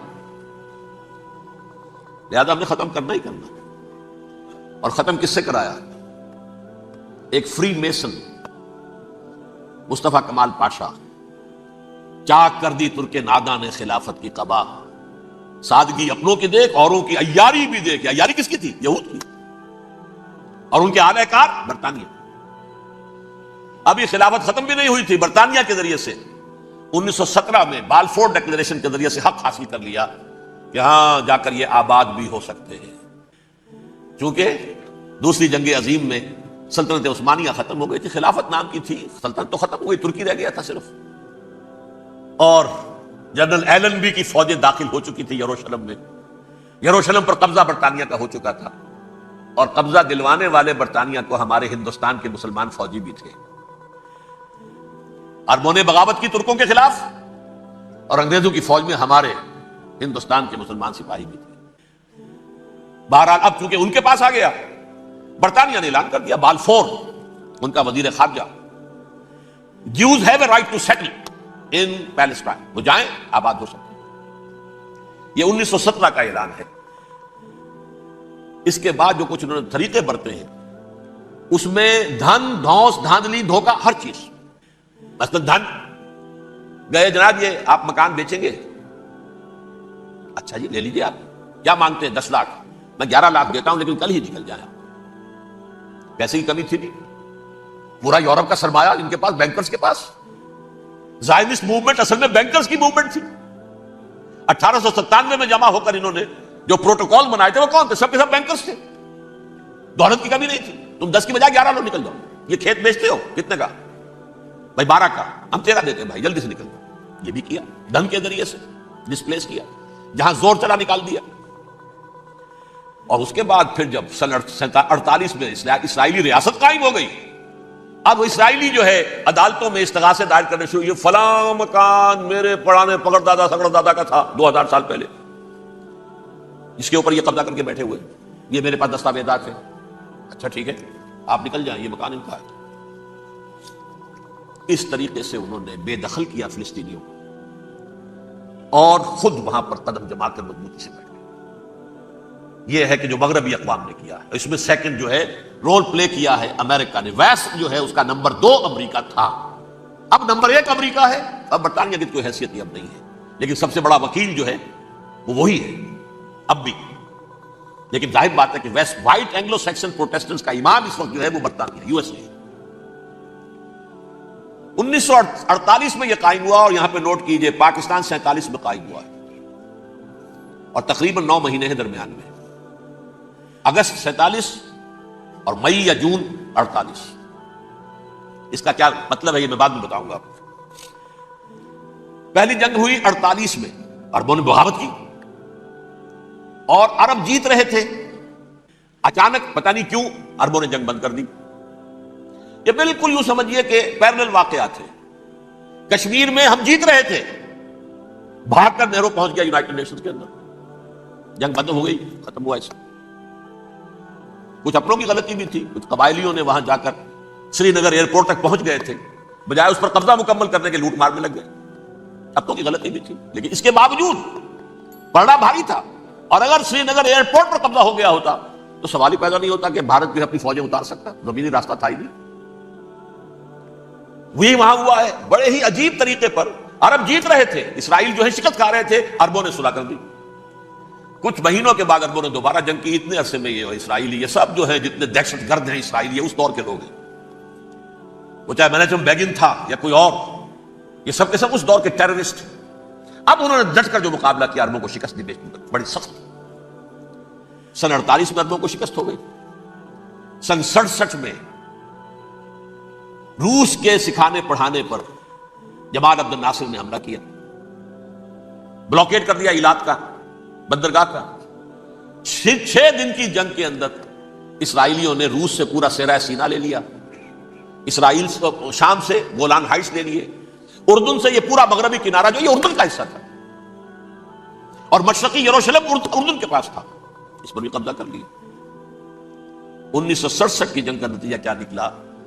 یروشلم پورا کا پورا یہودیوں کے قبضے میں چلا گیا، جو 1948 میں آدھا کر دیا گیا تھا۔ ویسٹرن یروشلم یہ یہودیوں کے پاس، ایسٹرن یروشلم مسلمانوں کے پاس، اور مشرقی یروشلم ہی میں مسجد اقصیٰ ہے اور قبۃ الصخرہ ہے، وہ مسلمانوں کی تحویل میں تھے۔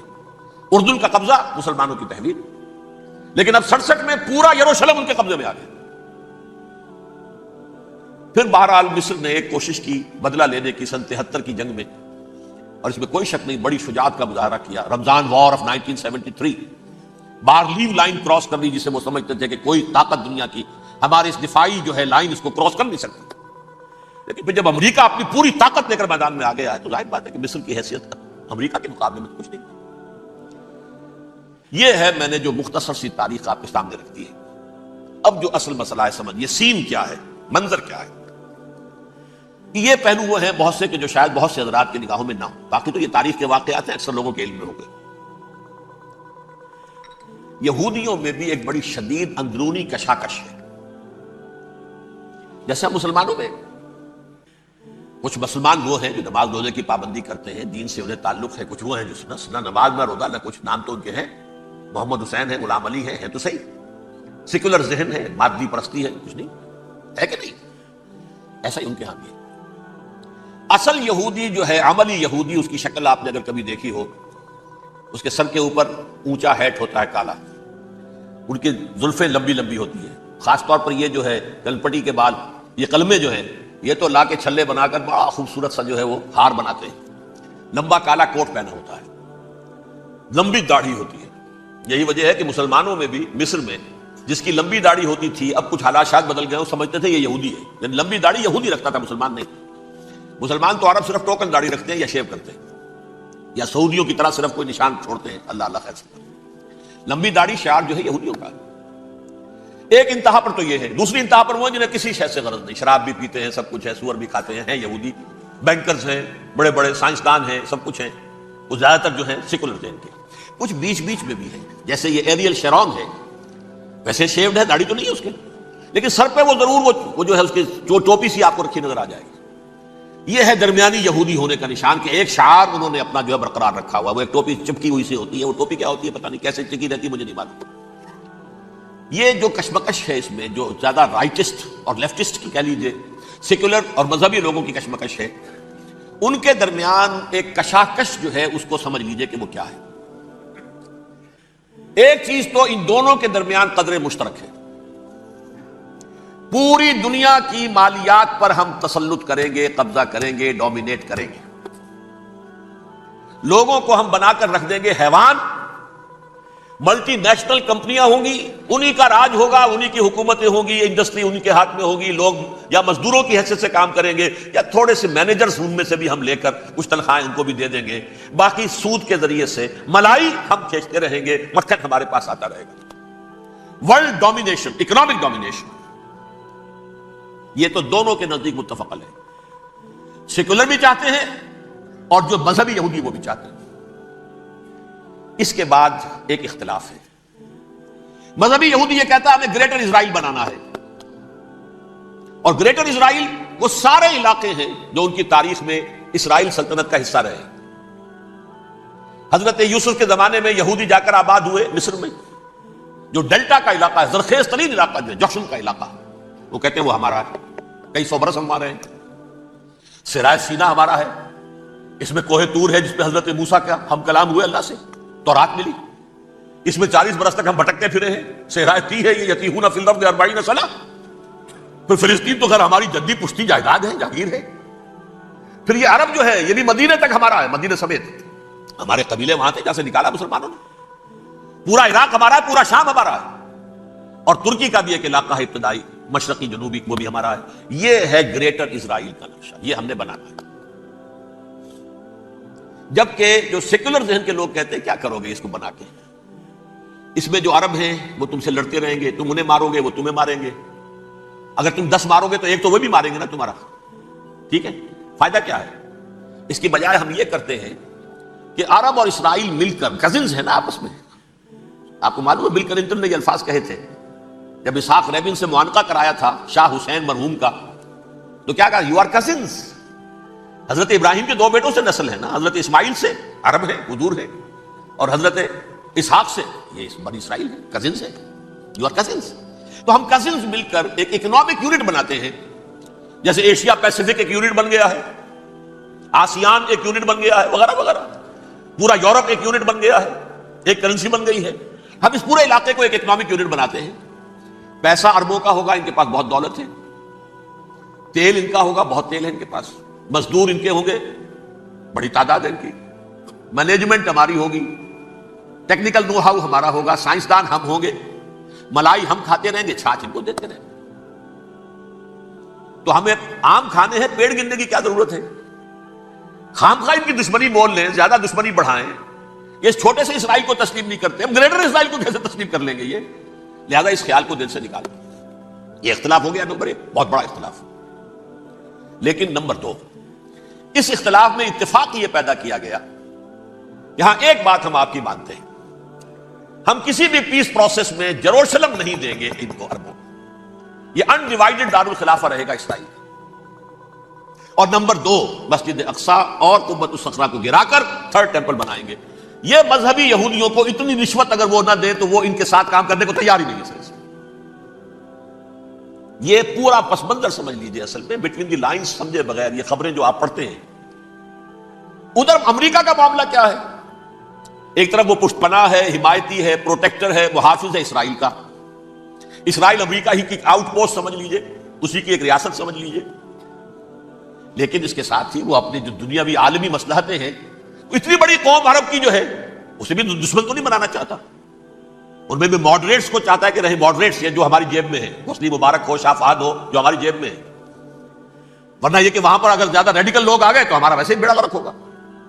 لہذا وہ جبر کرتے رہے ان پر کہ صلح کرو کوئی نہ کوئی. یہ صلح کے لیے دباؤ امریکہ کا ہے، اسرائیل نہیں چاہتا صلح، دباؤ ہے امریکہ کا. اب میں آپ کو یاد دلاتا ہوں، خلیج کی جنگ ختم ہوئی، بش، یہ باپ اس کا جو اب ہے بش، اس کا بڑا بش جو سینئر، اس کی پاپولیرٹی ریشو جو ہے 89% تھی اس وقت امریکہ کے اندر. اتنی بڑی جنگ فتح کی تھی اور چند امریکی مرے صرف.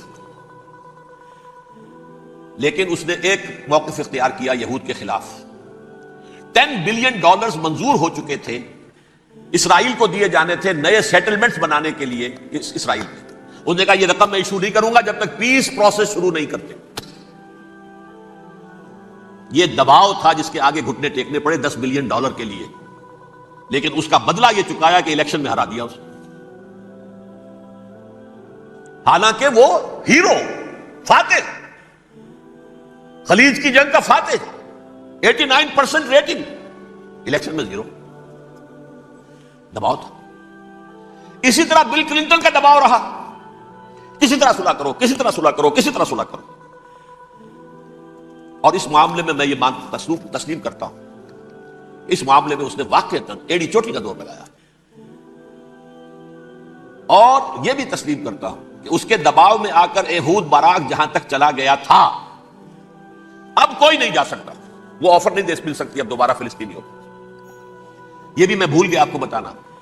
یہ جب پروسیس شروع ہوا ہے جس کا نام تھا لینڈ فار پیس، اصول کیا دیا تھا امریکہ نے کہ دیکھو اسرائیلیوں، یہودیوں، تم نے سن 67 میں جو زمینیں ان سے چھینی تھی، جو علاقے، یہ ان کو واپس کر دو اور ان سے صلح کر لو، یہ سب تمہیں ریکگنائز کر لیں گے، جنگ ختم ہو جائے گی.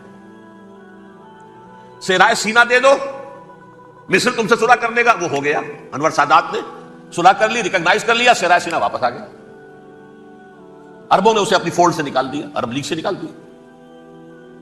شام بھی تیار رہا ہے لیکن پورا گولان ہائٹ مانگتا ہے. وہ ابھی جو پچھلے دنوں کلنٹن کے آخری دور میں گفتگو ہوئی تھی، اس نے کہا جتنا تم نے ہم سے علاقہ چھینا تھا سارا واپس کرو تو ہم کر لیں گے ریکگنائز.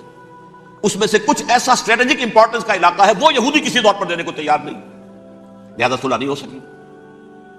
شرق اردن سے جو علاقہ لیا تھا وہ ٹھیک ہے، وہ رکھو، اس کے اندر فلسطینی ریاست بنا دو. یہ علاقہ جو ہے فلسطینیوں کی میجورٹی ہے اس میں، تو اس کو فلسطینی ریاست بنا لو. ایک ریاست ودن ریاست ہو جائے گی، اسرائیل ریاست، فلسطینی ریاست. یہ ہیں 3 مین پوائنٹس. چوتھی بات پہ آ کر روک دیتے تھے کہ یہ پھر بعد میں سوچیں گے یروشلم کا مستقبل کیا ہوگا، یہ موسٹ سینسٹیو ایشو جو ہے یہ بعد میں سوچیں گے.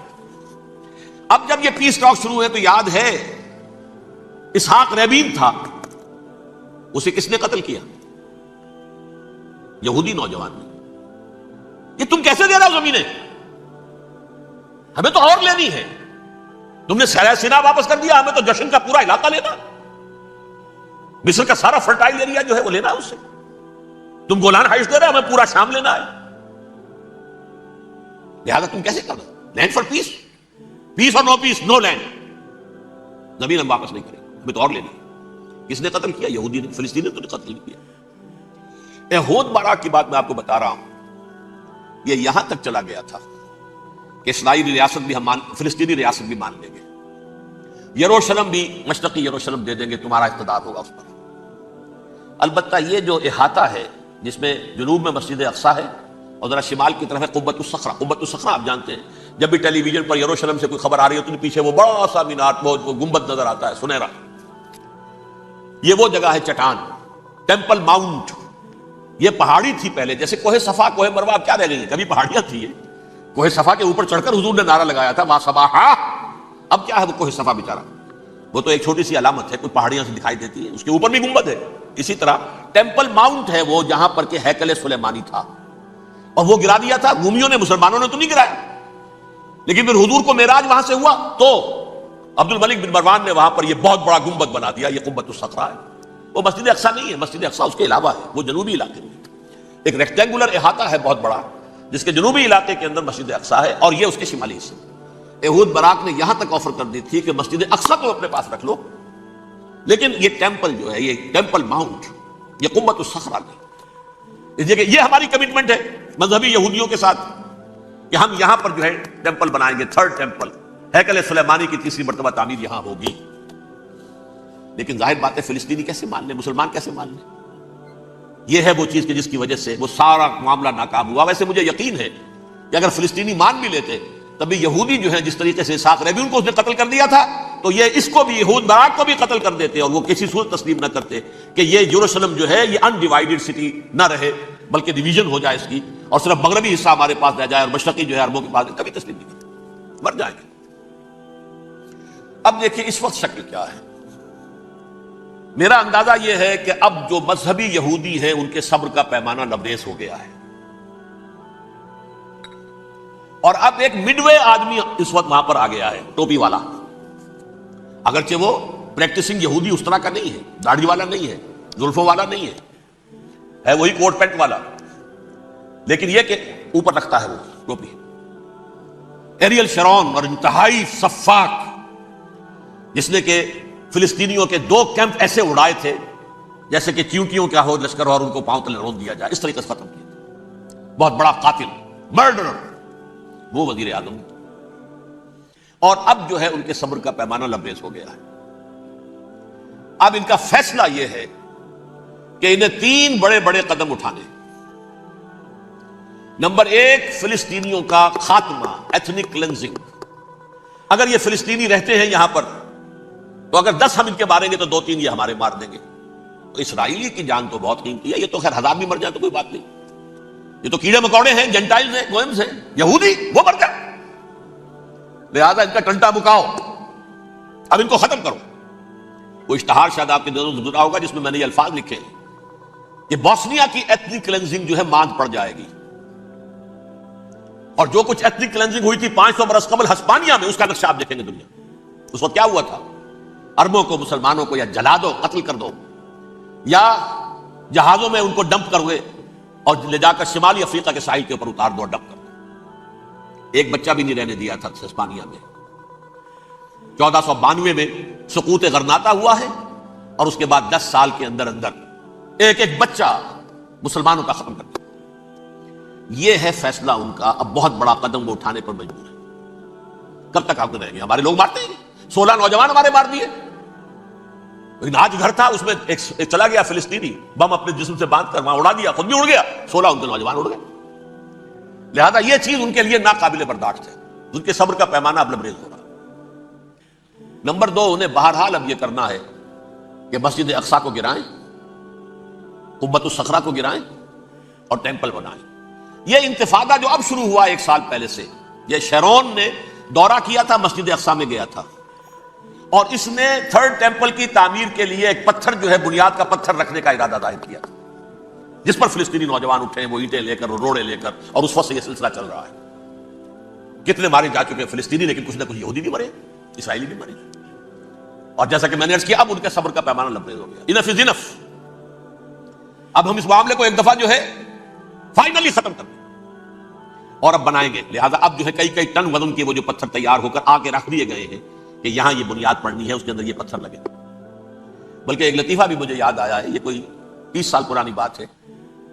اس قبۃ الصخرہ کی مرمت ہوئی تھی تو اس کے اوپر جو یہ سونے کی پتری چڑھی ہوئی ہے، یہ شاہ حسین اردن والے جو ہے، ظاہر بات ہے تھا بھی انہی کے تسلط میں، یہ انہی کی تولیت میں تھا سن 67 سے پہلے، اس زمانے کی بات میں کر رہا ہوں.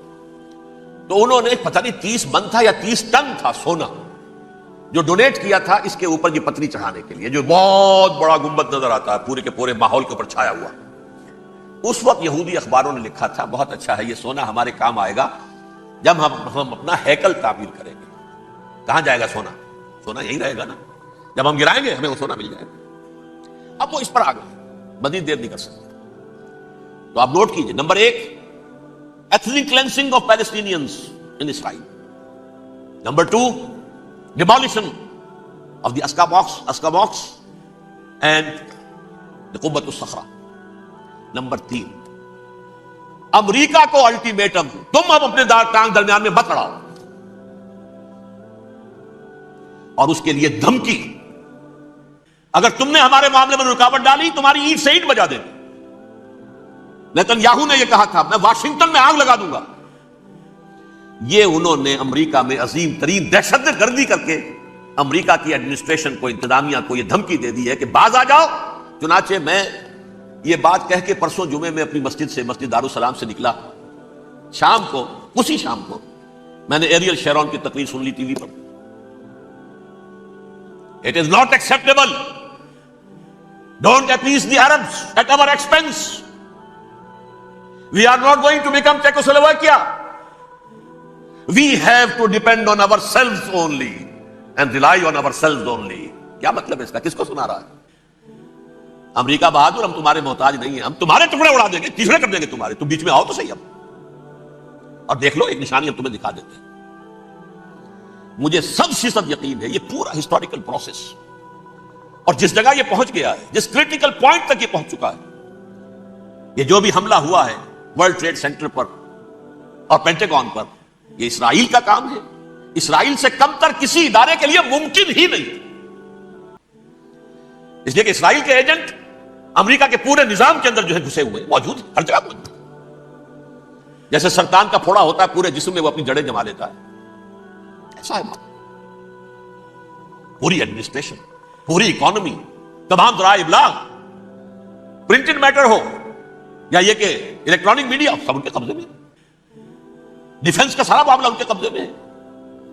کوئی اور طاقت یہ کر ہی نہیں سکتی۔ امریکہ، اس کے سیکیورٹی کے معاملات تہ در تہ، دائرہ اندر دائرہ، اس دائرے تک 100 میل تک کوئی جہاز آ جائے گا اگر کہیں جو کہ ان آئیڈینٹیفائی ہو تو یہ ہو جائے گا، تو اس سے آگے آگے تو یہ ہو جائے گا، اس سے آگے، اور وہ آ رہا ہے، چلا آ رہا ہے، پینٹاگون پر آ گیا ہے اور 1 گھنٹے بعد آیا ہے۔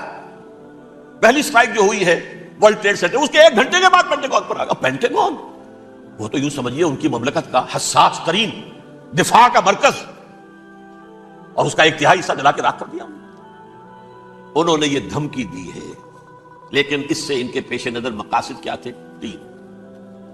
اس دہشت گردی کے 3 مقاصد۔ فوراً اس کا رخ موڑ دینا اسامہ اور اس کی القاعدہ کی طرف۔ امریکہ غصے میں لال بھبوکا ہو کر فوراً اقدام کرے، اور ایک طرف تو اسامہ اور ان کے ساتھ طالبان کا ٹنٹا مکا دے، اور دوسری طرف چونکہ پاکستان الائی ہے اور پاکستان کے عوام جو ہیں وہ طالبان کے ہمدرد ہیں، وہ اگر اٹھے تو ان کا بھی بیڑا گرک کرے۔ ایک تیر سے 2 شکار تو ادھر ہو جائیں گے، جو مستقبل میں انہیں خطرہ ہے۔ 1967 کی جنگ کے بعد جبکہ انہوں نے فتح کا جشن منایا تھا یہودیوں نے، تو انہوں نے پیرس میں جو ایک جشن منایا ہے، وہاں بن گوریون کی تقریر یہ تھی، ہمیں کسی عرب ملک سے کوئی خطرہ نہیں، کوئی اندیشہ نہیں، ہمیں اندیشہ اگر ہے تو صرف پاکستان سے۔ یہ ہے وہ بات جو میں نے کہی تھی۔ نکتہ کیا ہے؟ یہ سائملٹینیسلی کیوں وجود میں آئے ہیں یہ 2 ملک؟ مشیت ایزدی میں پاکستان کا رول یہ ہے، حدیث میں آتا ہے ما انزل اللہ من دائن الا انزل لہ دوان، اللہ نے کوئی بیماری ایسی نہیں اتاری جس کا کہ توڑ اور دوا پیدا نہ کی۔ اسرائیل کا توڑ پہلے پیدا کیا، جیسے بچے کی ولادت بعد میں ہوتی ہے، ماں کی چھاتیوں میں دودھ پہلے پیدا ہو جاتا۔ یہ اللہ کی فطرت ہے، اللہ کا طریقہ ہے۔ خطرہ انہیں ہے تو ہم سے ہے، اگر کوئی خطر مجھ کو تو اس امت سے ہے، اس کی خاکستر میں ہے اب تک شرار آرزو۔ یہاں کے عوام، حکومت تو ٹھیک ہے ہماری جیب میں آ گئی، عوام کے اندر ہے، یہ بھڑک سکتی ہے چنگاری۔ یہی وجہ ہے بار بار ان کا کہ ہم زیادہ دباؤ نہیں ڈالنا چاہتے پاکستان پر، ہمارا بہت بڑا الائی ہے، بہت پیسے بھی دے دیں گے، یہ بھی کر دیں گے، وہ بھی کر دیں گے، لیکن ہم زیادہ دباؤ نہیں ڈالنا چاہتے، ڈی اسٹیبلائز نہ ہو جائے، یہاں کے عوام کہیں کھڑے نہ ہو جائے۔ لہٰذا حملہ یہاں سے نہیں، وہ ازبکستان سے کرانے کی باتیں ہو رہی ہیں۔ اندر خانے پوری سپورٹ ہے، لیکن یہ کم سے کم ظاہر نہیں ہونے دیں گے کہ کیا کچھ ہو رہا ہے، تاکہ یہاں کے عوام کے اندر وہ چنگاری جو ہے اس بارود کے اندر پڑ گئی تو یہ شاید ڈی اسٹیبلائز ہو جائے۔ لیکن ڈی اسٹیبلائز ہونے میں جہاں اس کا خطرہ ہے کہ پرویز مشرف کی حکومت ختم ہو جائے، وہاں اس کا بھی خطرہ ہے کہ پاکستان ختم ہو جائے۔ ڈی اسٹیبلائز ہونے کا مطلب کیا ہے؟ بھارت کو واک اوور دے سکتے، جاؤ گھس جاؤ، تم پولیس ایکشن کرو، جہاں اب امن نہیں رہا ہے ہم امن قائم کرنے آ جاؤ، یا یونائٹڈ نیشنز کی فوجیں KFOR آ جائے یہاں پر امن قائم کرنے کے لیے، اور ہماری جو ایٹمی صلاحیت ہے وہ تو ویسے ہی برباد ہو جائے۔ ایک چیز تو ان کے پیش نظر یہ تھی، اس میں تو اللہ تعالیٰ نے کچھ تھوڑی سی عافیت پیدا کر دی۔ ان کا خیال تھا کہ غصے میں آگ ببو کا ہو کر امریکہ جو ہے بھوکے شیر کی طرح ٹوٹ پڑے گا، بس لیکن وہاں وہ اپنے باپ کی طرح کولیشن بنانے کی فکر ہو گئی اسے. کولیشن بنتے بنتے تو وقت لگتا ہے. بستی بسنا کھیل نہیں, بستے بستے بستی ہے. دل کا اجڑنا سہل صحیح, بسنا سہل نہیں ظالم. بستی بسنا کھیل نہیں, بستے بستے بستی. کولیشن بناتے بناتے نیٹو بھی پھدکنے لگا تھا کہ ہمارے پاس انہوں نے کچھ ثبوت دیے ہی نہیں ابھی تک. کوئی کسی نے کچھ اور کہا, سعودی عرب نے بھی کہہ دیا ہمارے اڈوں سے آپ جہاز اڑا کر حملہ نہیں کریں گے وغیرہ وغیرہ. اس چکر میں ایک تو وقت نکل گیا, اور دوسرے فوراً ہی ان پر آیا ہو گیا یہ تو ہمارے ساتھ کیا ہی اسرائیل نے ہے. لیکن یہ بات لیک نہیں کرنا چاہتے. میں نے خود سنا اور بھی بہت لوگوں سے کہا کہ یہ باقاعدہ اسٹیٹ ڈپارٹمنٹ کی طرف سے ٹی وی پر, سی این این پر, بی بی سی پر یہ اعلان آیا کہ یہ جو انویسٹیگیشنز ہو رہی ہیں اس حادثے کی تحقیقات کی, اس کی معلومات لیک کیوں ہو رہی ہیں, لیک نہیں ہونی چاہیے. کیوں؟ اسامہ کے خلاف اگر کوئی ثبوت ہے لیک ہو جائے 1000 مرتبہ, کس کو کوئی نقصان ہے؟ یہ کون سا تھا, کون سا لیکیج ہے جسے روکنا مقصود ہے؟ وہ تو ہمارا متمنا ہے, ہمارا بیٹا ہے, وہ کر رہا ہے. اس گھر کو آگ لگ گئی گھر کے چراغ سے. But they have given a message to the United States of America, ہمارے راستے میں اب مت آنا, ہم پر دباؤ نہ ڈالنا. Don't appease the Arabs at our expense. یہ الفاظ ہیں شیرون کے. ان کی خوشامد, ان کو خوش کرنا, ان کو پسند کرنا, ان کو راضی کرنا ہماری کوشش پر. جیسے سلوواکیہ کے اوپر قبضہ جو ہے جرمنی کا ہٹلر کا تسلیم کر کے تم نے اس کو بڑھاوا دے دیا تھا اس وقت, ایسے ہی تم چاہتے ہو ہمیں بھی سلوواکیہ بنا دینا, ہم بھی بنے. یہ ہے اصل میں صورتحال. جیسا کہ میں نے عرض کیا, افغانستان پر اب یہ جیسے کھسیانی بلی ہوتی ہے, کھمبا نوشتی کریں گے تو صحیح حملہ. اتنی تیاری پوری دنیا کے اندر کر کے کچھ نہ کچھ تو کریں گے, کچھ نہ کچھ تو کارکردگی دکھائیں گے. اصل میں وہ زور شور اب ان میں نہیں ہے افغانستان کے بارے میں, بلکہ تاریخ میں ایک مرتبہ پھر وہی بات ہو گئی ہے. کلما اوقدوا نارا للحرب اطفاء اللہ, اللہ تعالیٰ نے کم سے کم اس کی تندی کو کم کر دیا. اس آگ کی بھڑک اور تندی جو ہے انشاءاللہ کم ہو جائے. البتہ افغانستان میں کیا ہوگا یہ میں نہیں کہہ سکتا. ان ادری قریب بعید ما توعدون, جیسے کہ قرآن مجید میں حضور سے کہلوایا گیا, میں یہ نہیں جانتا جس چیز کا وعدہ تم سے کیا جا رہا ہے وہ قریب ہے یا دور ہے, میں نہیں جانتا. وَإِنْ أَدْرِي لَعَلَّهُ فِتْنَةٌ لَكُمْ وَمَتَاعٌ إِلَىٰ حِينٍ, میں نہیں جانتا, ہو سکتا ہے ابھی اللہ تعالیٰ تمہیں کوئی مہلت دے اور کچھ وقت کے لیے تمہاری رسی دراز کر دے اور ابھی عذاب کو ٹال دے. جب حضور سے یہ کہلوایا جا رہا ہے ان ادری, یہاں تک بھی کہلوا دیا گا وَمَا أَدْرِي مَا يُفْعَلُ بِي وَمَا بِكُمْ, مجھے نہیں معلوم میرے ساتھ کیا کیا جائے گا, تمہارے ساتھ کیا کیا جائے گا. دوبارہ کون دعوے سے کہہ سکتا ہے کہ یہ ہوگا؟ تباہی بھی آ سکتی ہے, کوئی بڑا سیٹ بیک بھی آ سکتا ہے, اپس اینڈ ڈاؤنز ہوتے ہیں. احیاء اسلام کا پروسیس چل رہا ہے, لیکن احیاء پروسیس میں حضور کے زمانے میں بھی غزوہ بدر میں ایک دفعہ گراف جو ہے چلا گیا تھا آسمان پر, تو غزوہ احد میں وہ بہت نیچے بھی تو آ گیا تھا نا. مسلمانوں کے حوصلے پست بھی ہو گئے تھے نا. ولا تہنوا ولا تحزنوا وانتم الاعلون ان کنتم مؤمنین, یہ تشفی دینی پڑی تھی نا. گھبراؤ نہیں, ڈرو نہیں. ان یمسسکم قرح فقد مس القوم قرح مثلہ, اگر تمہیں کوئی چرکا لگا ہے تو تمہارے دشمنوں کو اس سے بڑا چرکا لگ چکا ہے 1 سال پہلے. انہوں تو ہمت نہیں چھوڑی, 1 سال کے بعد دوبارہ ہو گئے حملہ آور تم پر, تم کیوں دل چھوڑتے ہو؟ تو کوئی سیٹ بیک آ سکتا, اور یہ بھی ہو سکتا ہے, اور اللہ کرے کہ ہو جائے, کوئی واقعہ فیل بھی پیدا ہو سکتا ہے دوبارہ. اللہ تعالیٰ چڑیوں کے ذریعے سے اور ان کی چونچوں اور ان کے پنجوں کی کنکریوں کے ذریعے سے ہاتھی والوں کو برباد کر سکتا ہے. الم تر کیف فعل ربک باصحاب الفیل الم یجعل کیدہم فی تضلیل وارسل علیہم طیرا ابابیل ترمیہم بحجارۃ من سجیل فجعلہم کعصف مأکول. کھایا ہوا بھوسا جگالی کر کے جب نکلتا ہے جیسے ہوتے ہیں, ایسا پورا لشکر کر دیا گیا. اللہ تعالیٰ کر سکتا ہے, کوئی اس کے لیے مشکل نہیں. هو علی کل شیء قدیر, اسے ہر شے کی قدرت حاصل ہے. لیکن اصل بات جو ہے میں آپ کو بتانا چاہتا ہوں, یہ ہے سائیڈ ایشو. اصل ایشو ہے فلسطین کا جو شروع ہونے والا ہے. بھٹی دہکے گی وہاں. ظاہر بات ہے کہ اگر کوئی بہت بڑا اقدام ہو جاتا ہے فلسطینیوں کے خلاف, اور اگر واقعتاً مسجد اقصی اور قبۃ الصخرہ گرا دیے جاتے ہیں, تو طوفان اٹھے گا عالم عرب میں. یہ حسنی مبارک ہو یا شاہ خالد ہو یا کوئی اور ہو, یہ نہیں روک سکتے اس طوفان کو. نوجوان خون اٹھے گا, غیرت اور جو بھی حمیت ہے. مسلمان ان پڑھ سے ان پڑھ اور بالکل بے دین, وہ بھی مسجد کی حرمت پر کٹ مرنے کو تیار ہو جاتا ہے.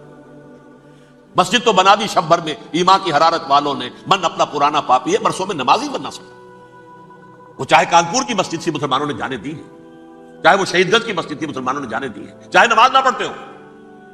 لیکن یہ جو حرمت اور یہ جو حمیت, یہ غیرت ہے, اس سے جو طوفان اٹھے گا یہ ہوگا اس ملحمۃ العظما، اس کی طرف پیش رفت ہو رہی۔ کتاب الملاحم سے احادیث کے حوالے سے کہ جن جنگوں کا حوالہ دیا حضور نے، پیشن گوئی کی ہے، اس کا نقطہ آغاز تھا خلیج کی جنگ۔ صدام حسین نے اسے کہا تھا یہ مدر آف وارز ہے، ام المحارب، یہ ایک جنگ نہیں ہے۔ اس کا نقشہ بھی حدیث میں موجود ہے، پیشن گوئی موجود تھی، اس وقت بھی ہم نے شائع کی تھی۔ لیکن اس میں جو جنگ اب ہونے والی وہ الملحمۃ العظما۔ ملحمہ کسے کہتے ہیں؟ لحم گوشت کو کہتے ہیں، اور قصائی کی دکان کو عربی میں ملحم کہتے ہیں، جہاں گوشت کے ٹکڑے کیے جاتے ہیں۔ آج کل مشینوں سے ہوتے ہیں، اب جو ہے وہ ہاتھ سے چھریوں سے نہیں ہوتے، لیکن ٹکڑے ہو رہے ہوتے ہیں، جسموں کے چیتھڑے اڑ رہے ہوتے ہیں۔ ملحمہ، یہی لفظ استعمال کیا تھا حضرت سعد ابن عبادہ نے رضی اللہ تعالی عنہ یوم فتح مکہ۔ ان کے دل میں تھا کہ اب ہم انتقام لیں گے ان عربوں سے، ان قریش سے۔ الیوم یوم الملحمہ، الیوم یوم الملحمہ، یہ کہتے ہوئے جا رہے تھے۔ ایک خاص کیفیت، آج ہے گوشت کے ٹکڑے اڑانے کا دن۔ حضور سے کہا کسی نے جا کر کے ساتھ تو یہ کہہ رہے ہیں الیوم یوم الملحمہ، الیوم یوم الملحمہ۔ حضور نے فرمایا نہیں، ان سے کہو جا کر الیوم یوم المرحمہ، الیوم یوم المرحمہ، آج رحمت کا دن ہے، آج تو میں ان سب کو معاف کروں گا۔ لا تثریب علیکم اليوم، میں تم سے وہی بات کہہ رہا ہوں جو میرے بھائی یوسف نے کہی تھی اپنے بھائیوں سے، اذهبوا فانتم الطلقاء، جاؤ تم سب کے سب آزاد۔ وہ ملحمہ ہے جس کو کہ حضور نے حضرت معاذ بن جبل رضی اللہ تعالیٰ عنہ سے روایت ہے، اس میں سے جو ابو داؤد میں روایت آئی ہے اس میں الملحمۃ العظما، عظما مؤنث ہے اعظم کا۔ آپ کہتے ہیں جنگ عظیم اول، جنگ عظیم دوم، عظیم کا باپ ہو گیا اعظم، سب سے بڑا، اور اس کا مؤنث ہے سب سے بڑی، عظما، الملحمۃ العظما، سب سے بڑی لڑائی۔ میرے نزدیک یہ وار کے معنی میں نہیں ہے، بیٹل کے معنی میں۔ انگریزی میں یہ دو لفظ علیحدہ ہیں، وار، بیٹل۔ وار سالوں کو محیط ہوتی ہے، بیٹل کسی ایک خاص جگہ پر جو لڑائی ہوتی ہے اس کو کہتے ہیں۔ حضور کے اور قریش کے درمیان 6 سالہ وار تھی، جنگ تھی، لیکن battles, battle of Uhud, battle of Badr, یہ بیٹلز تھی، لڑائیاں تھیں۔ تو عظیم ترین جنگ شاید اس اعتبار سے نہ ہو جیسے کہ ورلڈ وار 1 اور ورلڈ وار 2، یعنی اس کی وسعت کا اتنا معاملہ نہیں اور طوالت کا نہیں، لیکن جو لڑائی جو ہے بیٹل ہونی ہے، جس کو کہ یہ لوگ، یا چونکہ میں نے کہا تھا شروع میں کہ سرما ہے میری آنکھ کا خاک حجاز و ہول قدس، نیو ٹیسٹمنٹ کی آخری کتاب ہے the book of Revelation, Revelation of Saint John, اس میں آرمگڈون کہا گیا ہے اسے۔ ہر مجدون، یہ عبرانی لفظ ہے، ہر کہتے ہیں اونچی جگہ کو، سطح مرتفع، مجدون میگیڈو، میگیڈو ایک وادی ہے، مرتفع، وادی مرتفع، یہ ہے واقع لبنان، اسرائیل اور شام کے درمیان جو ٹکڑا، جو ٹرائنگل بنتی ہے، یہ ہے، یہاں پر بڑی جنگ لڑی جائے گی، اور یہ جنگ جنگ صلیب ہوگی جو کہا ہے بش نے، یہ جنگ صلیب۔ سیکنڈ ملینیم شروع ہوئی تھی تو پہلی صلیبی جنگ ہوئی تھی، تھرڈ ملینیم شروع ہوا ہے، یہ سیکنڈ صلیبی جنگ ہے، یہ کروسیڈ ہے۔ اور میں اس مرتبہ امریکہ گیا تھا تو پہلی مرتبہ مجھے وہاں ایک رسالہ ملا ٹرمپٹ نام کا، یہ امریکہ کے جو بہت ایکسٹریمسٹ قسم کے پروٹیسٹنٹس ہیں، یہ ان کا رسالہ ہے، اور ان کے بارے میں اب کہا جا رہا ہے وہ کرسچین زائنسٹ ہیں۔ آپ شاید پہلی مرتبہ یہ لفظ سن رہے ہوں، زائنسٹ تو ہم سمجھتے ہیں یہودیوں کو، کرسچین زائنسٹ وہ ہیں جو ہیں تو عیسائی پروٹیسٹنٹس ہیں، لیکن اسرائیل کے وہ حمایتی یہودیوں سے بڑھ کر ہیں۔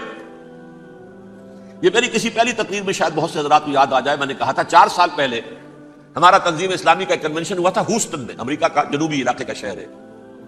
ایک سیشن اس میں ہم نے رکھا تھا انٹرفیتھ، ایک عیسائی کو بلایا تھا، ایک یہودی بہت بڑا وہاں کا عالم ہے اس کو بلایا تھا۔ اس یہودی عالم نے، ڈاکٹر وشوگراٹ، جو وہاں کی یونیورسٹی میں پروفیسر ایمیریٹس ہے، اس نے کہا تھا کہ یہ اسرائیل کو تو سپورٹ کر رہے ہیں عیسائی، ہم تو نہیں کر رہے۔ جو پریکٹسنگ یہودی ہیں وہ زیادہ اسرائیل کے حق میں نہیں تھے، یہ تو سن 67 کے بعد انہوں نے اسرائیل کو تسلیم کیا ہے۔ وہ تو منتظر تھے کہ ہمارا مسیحا آئے گا تو اس کی قیادت میں جنگ کریں گے، جیسے شیعہ منتظر تھے کہ مہدی موعود آئیں گے تو پھر ہم کچھ کریں گے۔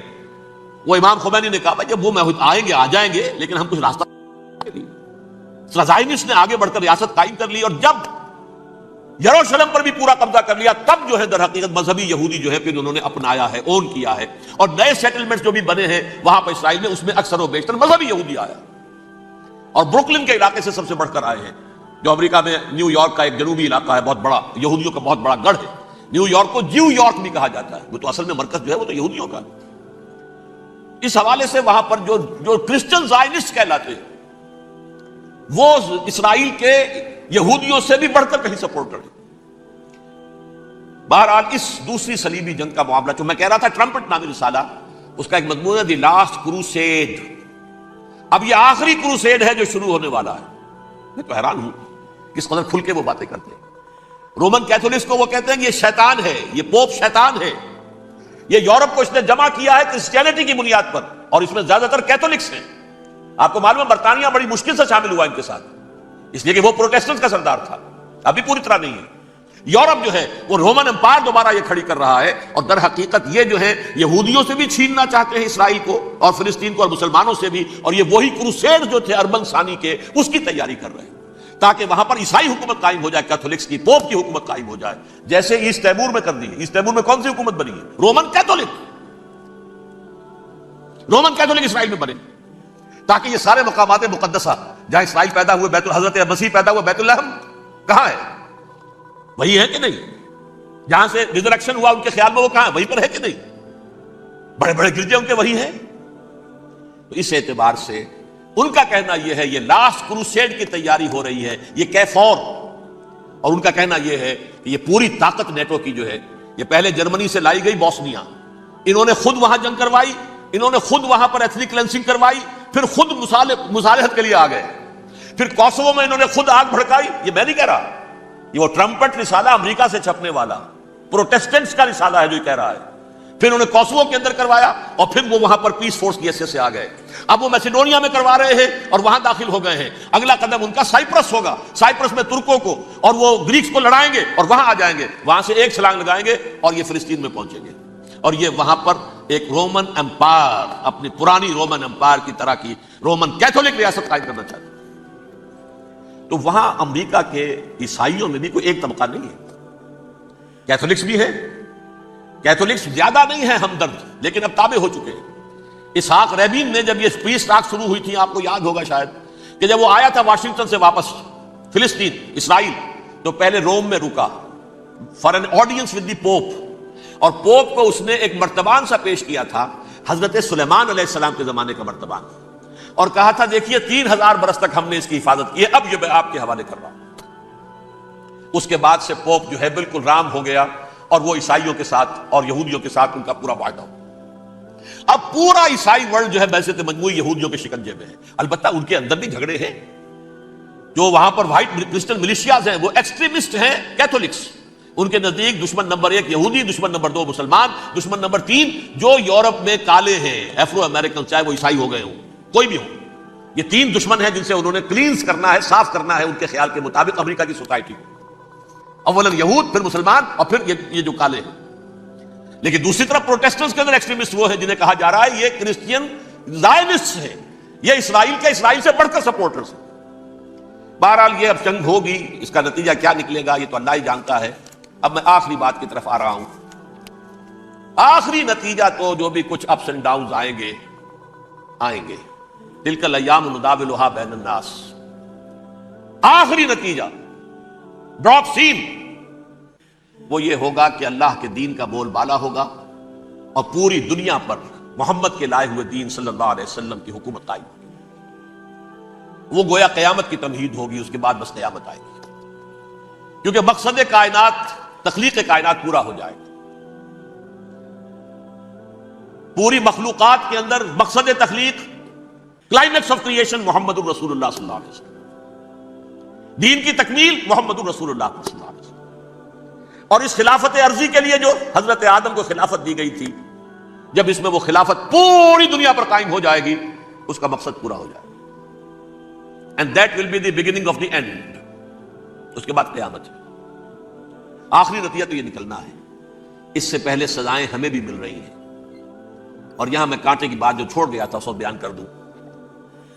اللہ نے اس مغضوب علیہم قوم کو، اس ملعون قوم کو کیوں اب تک چھوٹ دیے رکھی؟ میں بتا چکا ہوں یہ بڑے عذاب کے مستحق ہو چکے تھے حضرت عیسیٰ علیہ السلام کے زمانے میں، چھوٹ دی ہے ابھی تک ہے، بلکہ ایک مرتبہ ابھارا ہے. 1900 برس کے بعد ابھرے ہیں یہ بالفور ڈیکلریشن 1917 سن 70 عیسوی کے بعد. تقریباً 1900 برس، 1850 برس تو ہے کم سے کم.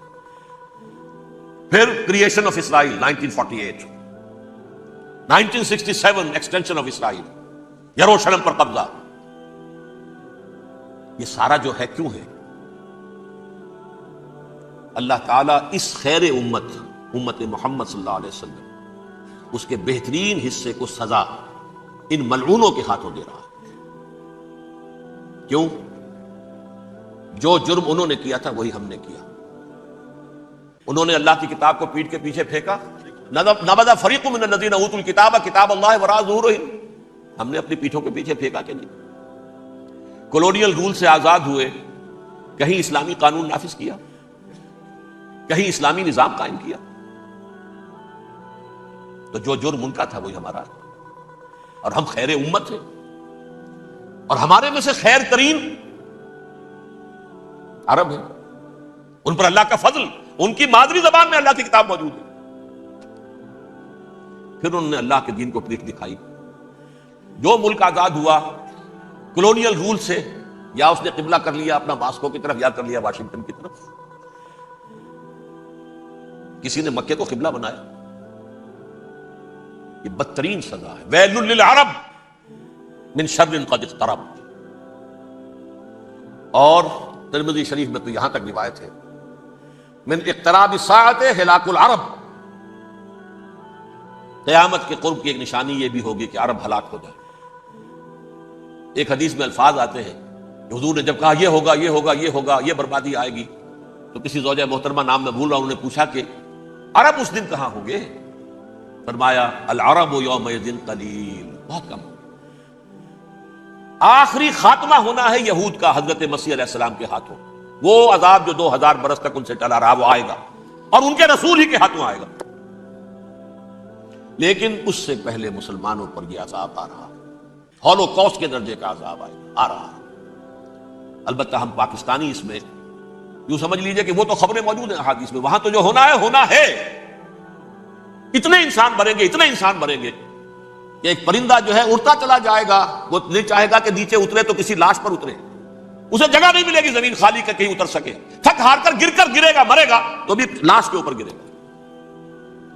یہ الفاظ ہیں صلی اللہ علیہ وسلم. الملحمۃ العظمی الملحمۃ الکبریٰ.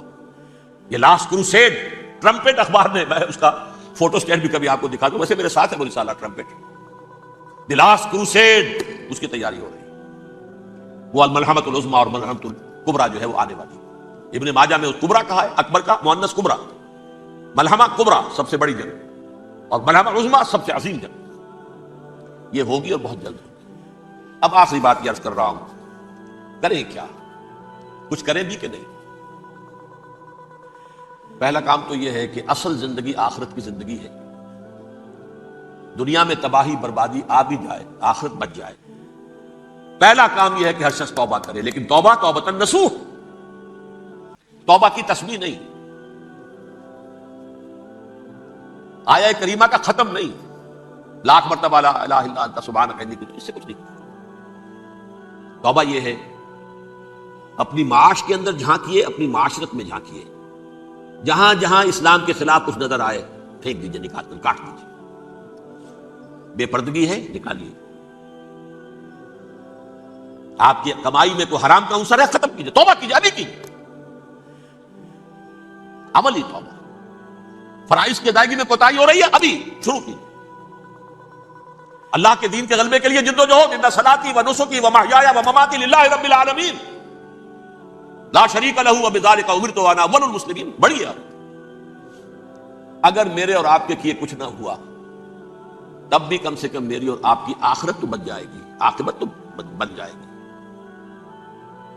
اخروی عذاب، سب سے بڑا عذاب، دائمی عذاب، اس سے ہم بچ جائیں. دوسرا کام ہے اجتماعی توبہ. اجتماعی توبہ کیسے ہوگی؟ یہ سلطنت خداداد پاکستان جو اللہ نے عطا کی تھی، اس میں اسلام کا نظام قائم اور اسلام کی شریعت نافذ. اس کے لیے جدوجہد تن من دھن کے ساتھ لگ جائیں.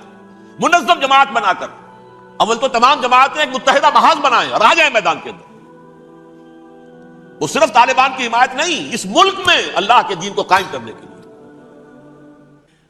مثبت مقصد سامنے رکھیں. بہرحال اس کے لیے کوششیں تو جتنی بھی ہو سکتی ہیں ہو رہی ہیں. میں کتنے عرصے سے یہ کہہ رہا ہوں، کاش کہ یہ دینی جماعتیں ساری کی ساری یہ پاور پالیٹکس سے پسپائی اختیار کر کے اور ایک مطالباتی تحریک، ایک مظاہراتی تحریک، ایک pressure movement, pressure group, resistance movement, دین کو نافذ کرو، حرام کی حرمت کو نافذ کرو، قائم کرو دین، اس کے لیے میدان میں آ جائے.